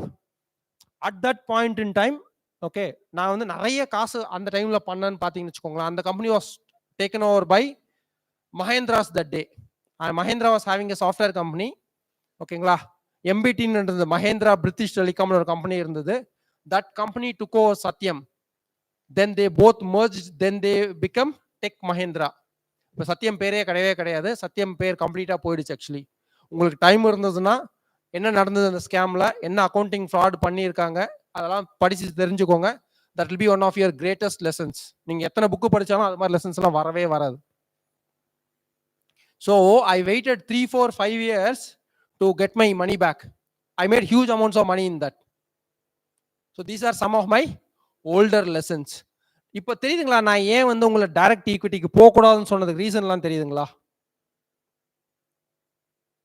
எங்க தப்பு நடக்குதுன்னு யாராலையும் கண்டுபிடிக்கவே முடியாது. சத்தியம் மாதிரி ஒரு ஸ்கேம் வெளியே வரும்னு nobody knew actually. Those days he was having an issue with his infrastructure company. சத்தியம் CEO இருக்காரு பாத்தீங்களா, he was running an infrastructure company. அங்க பிரச்சனை நடந்துட்டே இருக்கு. அந்த பிரச்சனையை மூடி மறைக்கிறதுக்காக he wanted to merge that company back to Satyam. That backfired. In case அதை ஒத்துட்டு இருந்து அன்னைக்கு ஏதாவது நடந்துருதுன்னு வச்சுக்கோங்களேன், அவ்வளவு பெரிய ஸ்கேம் அன்னைக்கு மூடி மறைச்சிட்டு இருந்திருப்பாங்க, வெளியவே வந்திருக்காது. So that is the reason, okay, don't go into direct investing. Okay, you start your career with passive funds, then slowly into active funds. Okay, and at later point in time, once you get your money power, muscle power, அதுக்கப்புறம் நீங்க direct ஈக்விட்டிக்கு வரலாம். நீங்க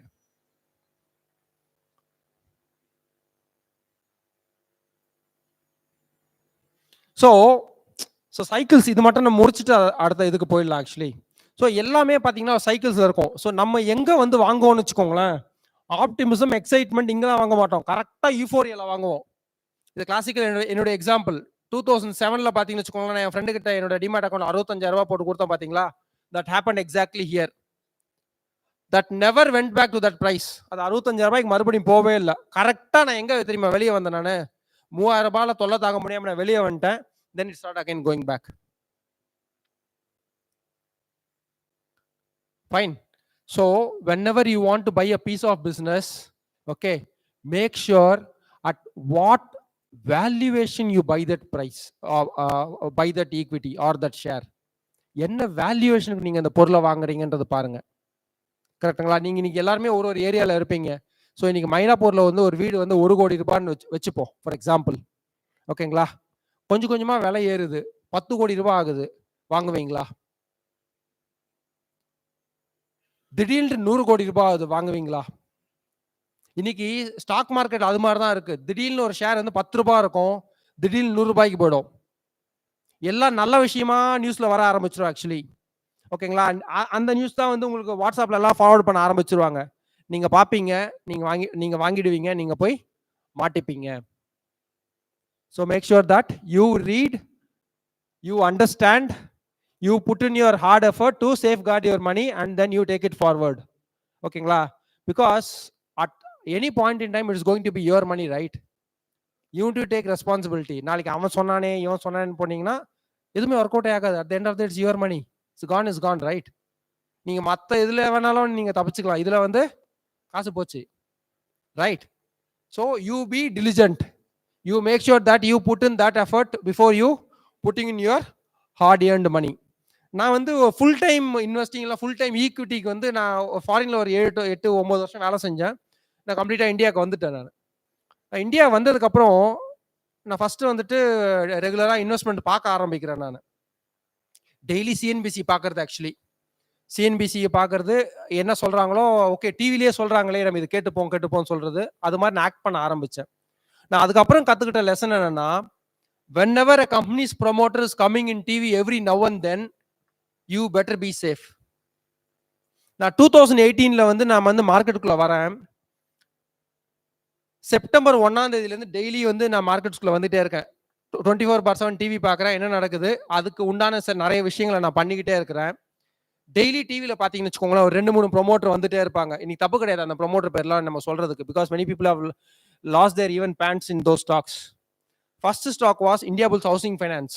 There was this guy called Banga. எப்போ பார்த்தாலும் டிவியில் வந்துட்டே இருப்பார், அவங்க கம்பெனியை பற்றி செம சூப்பராக பேசிக்கிட்டே இருப்பார். Okay, that stock went for a toss. ஏகப்பட்ட ஸ்கேமு, பட் ஆனால் இன்னும் அந்த கம்பெனி இருக்கு, லிஸ்டட் என்டிட்டியில் தான் இருக்கு. இப்போ வந்து ரெவன்யூ பண்ணிகிட்டே இருக்காங்க. அடுத்த கம்பெனி வந்து எஸ் பேங்க். எஸ் பேங்கை பற்றி எஸ் பேங்க் ப்ரொமோட்டர் வந்து டைமண்ட்ஸு டஸ்ட் ஏதோ பேசுவார் ஆக்சுவலி டிவியில் வந்துட்டு, but every now and then வந்துகிட்டே இருந்தார். ஓகேங்களா? Yes Bank went for a toss. So the other important person who was coming on TV at that point in time was DHFL. DHFL was the darling of stock market. எல்லா fund ஹவுஸுமே வந்து DHFL வச்சுட்டு இருந்தாங்க. At some point in time, DHFL also went for a toss. DHFL went for a toss. அதுக்கப்புறம் இப்போ வந்து வேற ஏதோ கம்பெனியோட மர்ஜ் பண்ணிட்டாங்க. இப்போ பிரமல்ன்ற கம்பெனி வந்து DHFL டேக் ஓவர் பண்ணிட்டு they are now running the business. Okay, so டிவியில் வர இன்ஃபர்மேஷனுமே வந்து நீங்க வந்து எப்படியாவது வெரிஃபை வேலிடேட் பண்ணி தான் ஆகணும். Okay, so there is this நிறைய தியரி இருக்கு. பம்ப் அண்ட் டம்ப்னு சொல்லுவாங்க. நல்ல நல்ல கதையா சொல்லுவாங்க. ஷேர் விலை மேலே போயிடும். மேலே போனோடனே ஏற்கனவே வச்சிருக்கோம் வித்துட்டு வெளியே போயிடுவான். ஓகே, பிளாப் அண்ட் கிராப்னு சொல்லுவாங்க. ஓகே, நல்ல விஷயத்த பொய் நியூஸா வெளியே விடுவாங்க. பொய் நியூஸா வெளியே விட்டாங்கன்னா என்ன ஆகும்? ஷேர் பிரைஸ் அடிச்சிருவாங்களா? அதுக்கப்புறம் எவன் வாங்கணுமோ அவன் வாங்கிடுவான். அதுக்கப்புறம் அது ஆட்டோமேட்டிக்கா மேலே போயிடும். So make sure that when you buy something you don't fall for all these fallacies.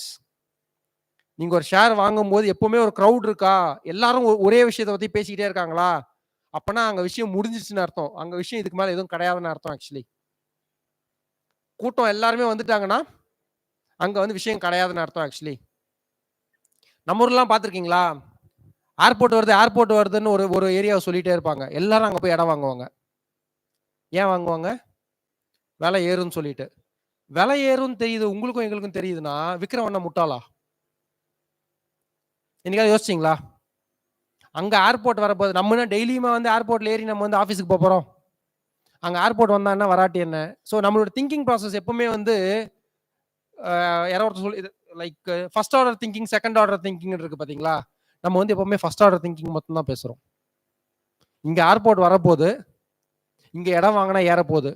அது உங்களுக்கும் எனக்கும் மட்டுமா தெரியும்? எல்லாருக்கும் தெரியும்ல. அப்புறம் எப்படி அங்க விலை ஏறும்? என்னைக்காவது யோசிச்சோமா நம்ம? So whenever there is a crowd, அங்க வந்து போகாம இருக்கிறது நல்லது. ஆக்சுவலி அதை விட பெட்டரான ஆப்பர்ச்சுனிட்டி வேற எங்கேயோ இருக்கு. அதை நம்ம பார்த்து எடுத்துக்கணும். Actually got it.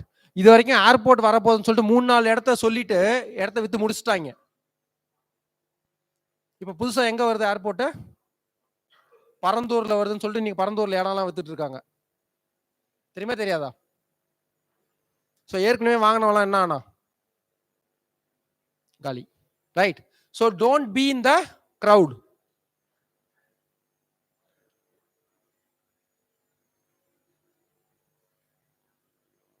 ஸோ அதனால தான் வந்து why we should be very careful in buying a stock because of all these risks.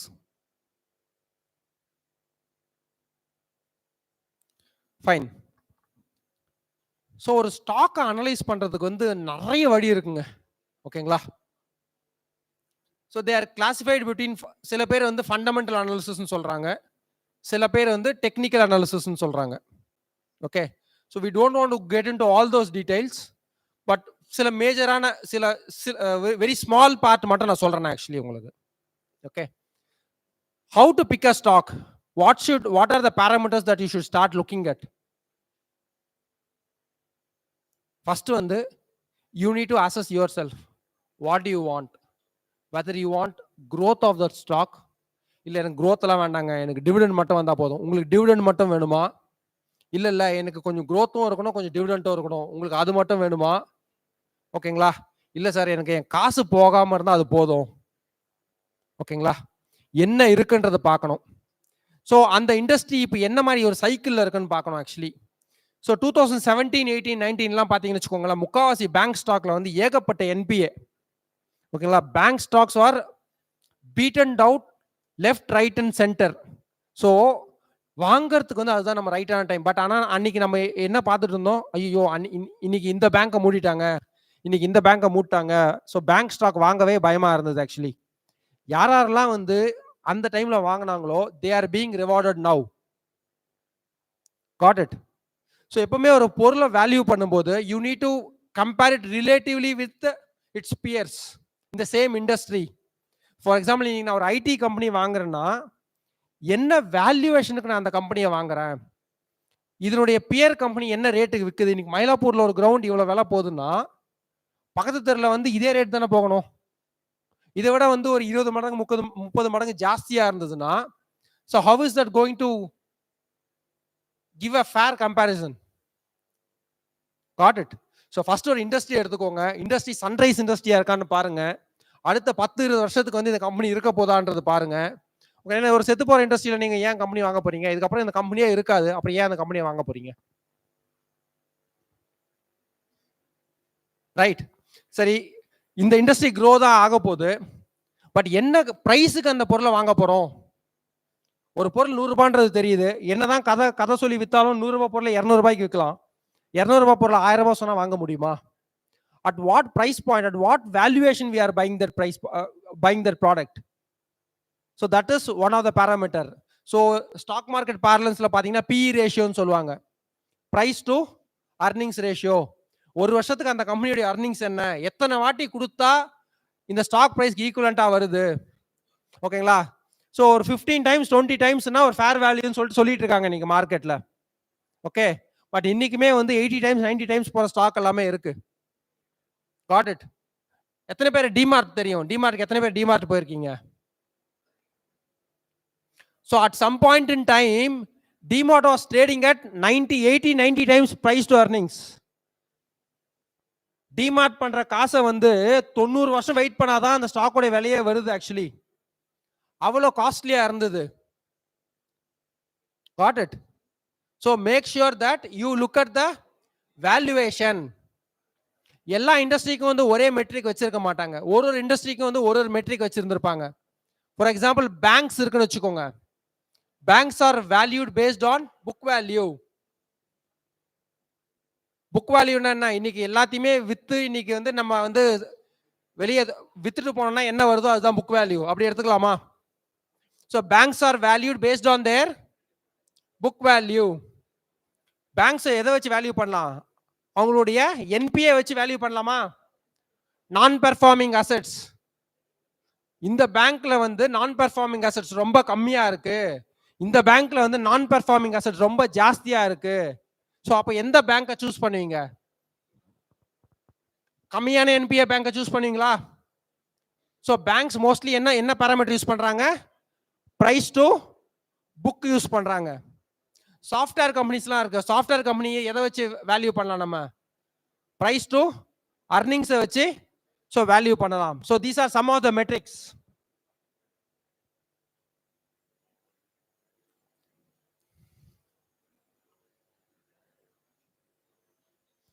இதெல்லாம் எங்க சார் போய் பார்க்கறது? So there is a website call screener. Note பண்ணிக்கோங்க. ஸ்க்ரீனர் வெப்சைட்ல போங்க, ஒரு அக்கௌண்ட் ஒன்று கிரியேட் பண்ணிக்கோங்க. ஓகே, ரேண்டமா ஏதோ ஒரு ஸ்டாக் கம்பெனி பேரை போடுங்க ஃபர்ஸ்ட். ஓகே, ரிலையன்ஸ் பேரை போடுங்க. இல்லை எனக்கு ரிலையன்ஸ் பிடிக்காது சார்னா இன்ஃபோசிஸ் பேரை போடுங்க.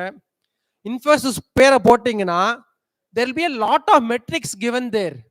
Take that as a starting point. எங்கேயோ ஒரு இடத்துல ஸ்டார்ட் பண்ணி தானே ஆகணும். ஓகே, என்ன மாதிரி மெட்ரிக்லாம் கொடுத்துருந்துருப்பாங்க? What is the market capitalisation of the company? Market கேப்னு சொல்லுவாங்க. மார்க்கெட் கேப்னா என்ன? இன்னைக்கு அந்த கம்பெனி எத்தனை ஷேர் வச்சிருக்காங்க, இன்னைக்கு ரேட் என்ன, ரெண்டுத்தையும் மல்டிப்ளை பண்ணீங்கன்னா அதுதான் மார்க்கெட் கேப். ஓகேங்களா? இன்னைக்கு இந்தியாலேயே வந்து லார்ஜஸ்ட் மார்க்கெட் கேப் கம்பெனி எது சொல்லுங்க பாப்போம்? Which is the largest market cap company in India in terms of value? TCS இல்ல, கொஞ்சம் பக்கத்துல இருக்கீங்க. அதை விட ஜாஸ்தி மார்க்கெட் கேப் கம்பெனி இருக்கு. எதுங்க? சும்மா வைல்டு கெஸ். ரிலையன்ஸா? இன்னும் கொஞ்சம் பக்கத்துல வந்திருக்கீங்க. ரிலையன்ஸ் தான் ஃபர்ஸ்ட் மார்க்கெட் கேப் கம்பெனியா இருந்தது. பட் நம்ம ஊர்ல இப்போ ரீசெண்டா என்ன பண்ணாங்கன்னா HDFC பேங்கையும் HDFCயும் merge பண்ணிட்டாங்க. இது ரெண்டையும் merge பண்ணவே this is one of the largest market cap company in India. ஓகேங்களா? ஸோ இங்க பாத்தீங்கன்னா கொடுத்துருந்துருப்பாங்க மார்க்கெட் கேப் என்ன, அந்த கம்பெனியோட ஸ்டாக் PE என்ன, அந்த கம்பெனியுடைய ரிட்டர்ன் ஆன் கேபிட்டல் எம்ப்ளாய்டு என்ன, அந்த கம்பெனியுடைய ROE என்ன, டிவிடெண்ட் ஈல்டு என்ன, இந்த வருஷத்துடைய மேக்ஸிமம் பிரைஸ் என்ன, கம்மியான பிரைஸ் என்ன. ஓகேங்களா? அப்படியே ஸ்க்ரால் பண்ணீங்கன்னா இவங்களுடைய குவார்டர் ஆன் குவார்டர் நம்பர்ஸ் இருக்கும். இவங்க எவ்வளோ சேல்ஸ் பண்ணியிருக்காங்க, இவங்க கிட்ட எவ்வளோ டெட் இருக்கு, ஓகேங்களா, இவங்களோட ரெவன்யூஸ் என்ன, எல்லா மெட்ரிக்குமே இங்கே ஸ்க்ரீனர் என்ற வெப்சைட்ல இருக்கும். Actually you can take this as a starting point and then dwell deeper. Fine. Before we wrap up, light on a personal finance cover பண்ணிடுறேன். Because when Aryan told me that we need to do a workshop, this is a huge topic, right? We wanted to make sure that we cover the maximum points in a very shorter span of time. Okay. So personal finance na enna? இது எல்லாருக்குமே equal கிடையாது. இவருக்கு வேற மாதிரி இருக்கும், உங்களுக்கு வேற மாதிரி இருக்கும், அவருக்கு வேற மாதிரி இருக்கும். Because everybody is different at the end of the day. ஓகேங்களா? சில பேருக்கு வந்து இதுதான் ஃபர்ஸ்ட் வேலையா இருக்கும், சில பேருக்கு ஏற்கனவே வீட்டில் பார்த்தீங்கன்னா வந்து நிறைய பேர் வேலைக்கு போயிட்டே இருப்பாங்க, சொந்தமாக பிஸ்னஸ் இருக்கும் சில பேருக்கு. ஓகேங்களா? சில பேருக்கு வந்து பூர்வீக சொத்து இருக்கும், வேலைக்கே போகவே தேவையில்ல, ஊர்ல இருந்து மாசம் மாசம் எல்லா சாமானையும் கொடுத்து அனுப்பிடுவாங்க. ஸோ இப்படியெல்லாம் இருக்கும்போது எப்படி நம்ம எல்லாரையும் ஒரே யார்ட் ஸ்டிக்ல வச்சு பார்க்கறது? So that is the reason we say that personal finance is personal to an individual and it can't be benchmarked against everyone. So இதில் என்ன சொல்றாங்க? ஃபர்ஸ்ட் வந்து உங்களை ஃபர்ஸ்ட் தெரிஞ்சுக்கோங்க, உங்களுக்கு என்னென்னலாம் தேவைன்றதை தெரிஞ்சுக்கோங்க. ஓகேங்களா? Second, risk profiling. சார், ஒருத்தரோட ரிஸ்க் ப்ரொஃபைல் வந்து ஒரு மாதிரியா இருக்கலாம், இன்னொருத்தரோட ரிஸ்க் ப்ரொஃபைல் வேற மாதிரியா இருக்கலாம். நீங்க ஒரு 100 ரூபாய் வச்சிருக்கீங்க, சில பேரால வந்து 1 ரூபாய் நஷ்டத்தை கூட தாங்கிக்க முடியாது. ஒரே 1 ரூபாய் லாஸ் ஆயிடுச்சுன்னு வச்சுக்கோங்களேன், உருண்டு புரண்டு அழுதுருவாங்க. சில பேர் 50 ரூபாய் போனாலும் அப்படி தட்டி விட்டு போயிட்டே இருப்பாங்க, பாத்துக்கலாம்டான்னு சொல்லிட்டு. So his risk profile is different, the other persons risk profile is entirely different. ஓகேங்களா? எப்பவுமே வந்து ஒரு 6ல இருந்து 9 மாசம் உங்களுக்கு எவ்வளவு காசு தேவைப்படுதோ அது வந்து எமர்ஜென்சி ஃபண்ட்ல வச்சுக்கோங்க.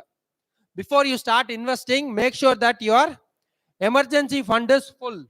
ஏன்னா நாளை பின்ன ஒரு எவென்ச்சுவாலிட்டி வரும்போது அந்த தாங்கக்கூடிய சக்தி வந்து இந்த பஃபர் பீரியட் கொடுக்கும். ஓகேங்களா?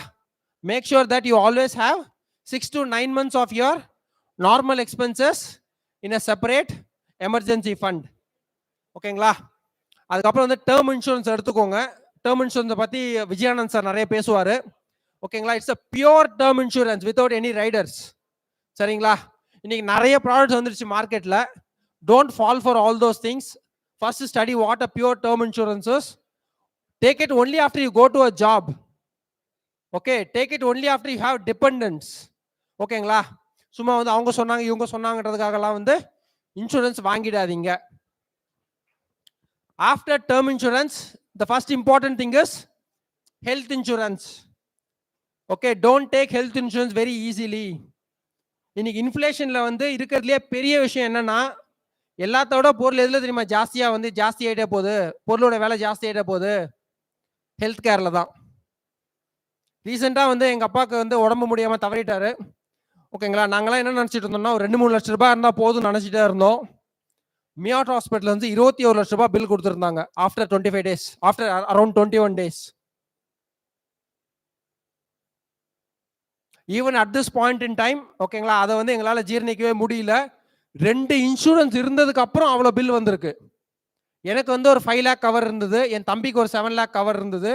இந்த கவர் எல்லாம் மீறி நாங்கள் ஒரு 10 லட்சம் ரூபாய் கைவிட்டு கொடுக்க வேண்டியதா போச்சு. One incident in your family is enough to wipe out all your wealth. So take it very seriously. இதை பற்றி யாரும் வெளியே பேசவே மாட்டாங்க. ஆனால் வந்து ஹெல்த் கேரோட இன்ஃப்ளேஷன் வந்து கொஞ்சம் கொஞ்சமாக ஜாஸ்தி ஆகிட்டு போயிட்டே இருக்கு. So make sure that you factor in your health insurance. ஓகேங்களா? ஹெல்த் இன்சூரன்ஸ் எடுத்துக்கோங்க. Have a habit of topping it up. Base பாலிசின்னு ஒன்று சொல்லுவாங்க, அதுக்கு மேலே டாப் அப் பாலிசின்னு சொல்லுவாங்க. எப்பவுமே அந்த ஜாஸ்தி கவர் வச்சுக்கோங்க. ஹெல்த் இன்சூரன்ஸ் இன்னைக்காக எடுக்கிறது கிடையாது. 20 வருஷத்துக்கு அப்புறம் என்ன ஒரு எவென்ச்சுவாலிட்டி வரப்போதோ அதுக்கு உண்டான கவரை நம்ம இப்போ எடுக்க போறோம். இது இன்னைக்கு தெரியாது. until you are young you will not be able to know all these things. Health இன்சூரன்ஸும் முடிஞ்சிருச்சா, ஸ்டார்டிங் ஃப்ரம் ஃபர்ஸ்ட் நாள் வேலைக்கு போனதுல இருந்து ரிட்டையர்மெண்ட்டுக்கு ஒரு கார்பஸை வந்து என்பிஎஸ் மூலமா சேவ் பண்ண ஆரம்பிச்சிருங்க. Got it? இதெல்லாம் முடிஞ்சதுக்கு அப்புறம் you can start investing. You can have multiple goals and you can start your goal based investing. எதையுமே புரிஞ்சிக்காம பண்ணாதீங்க. Okay, make sure you understand the market, make sure you understand the nuances of the market. Okay, don't compare yourself with others. Okay, every individual is different. Don't fall into the herd mentality. Okay, and then go ahead.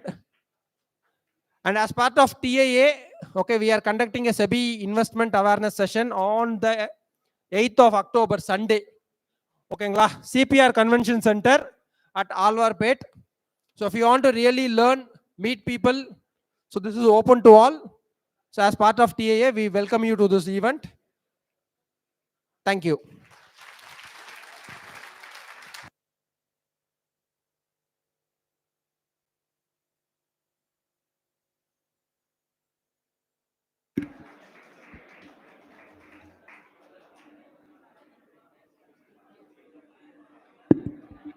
Please be silent. Thank you, sir, for your valuable knowledge. Let's have a short break, and I request everyone to be back at 5:30. The second session will be followed.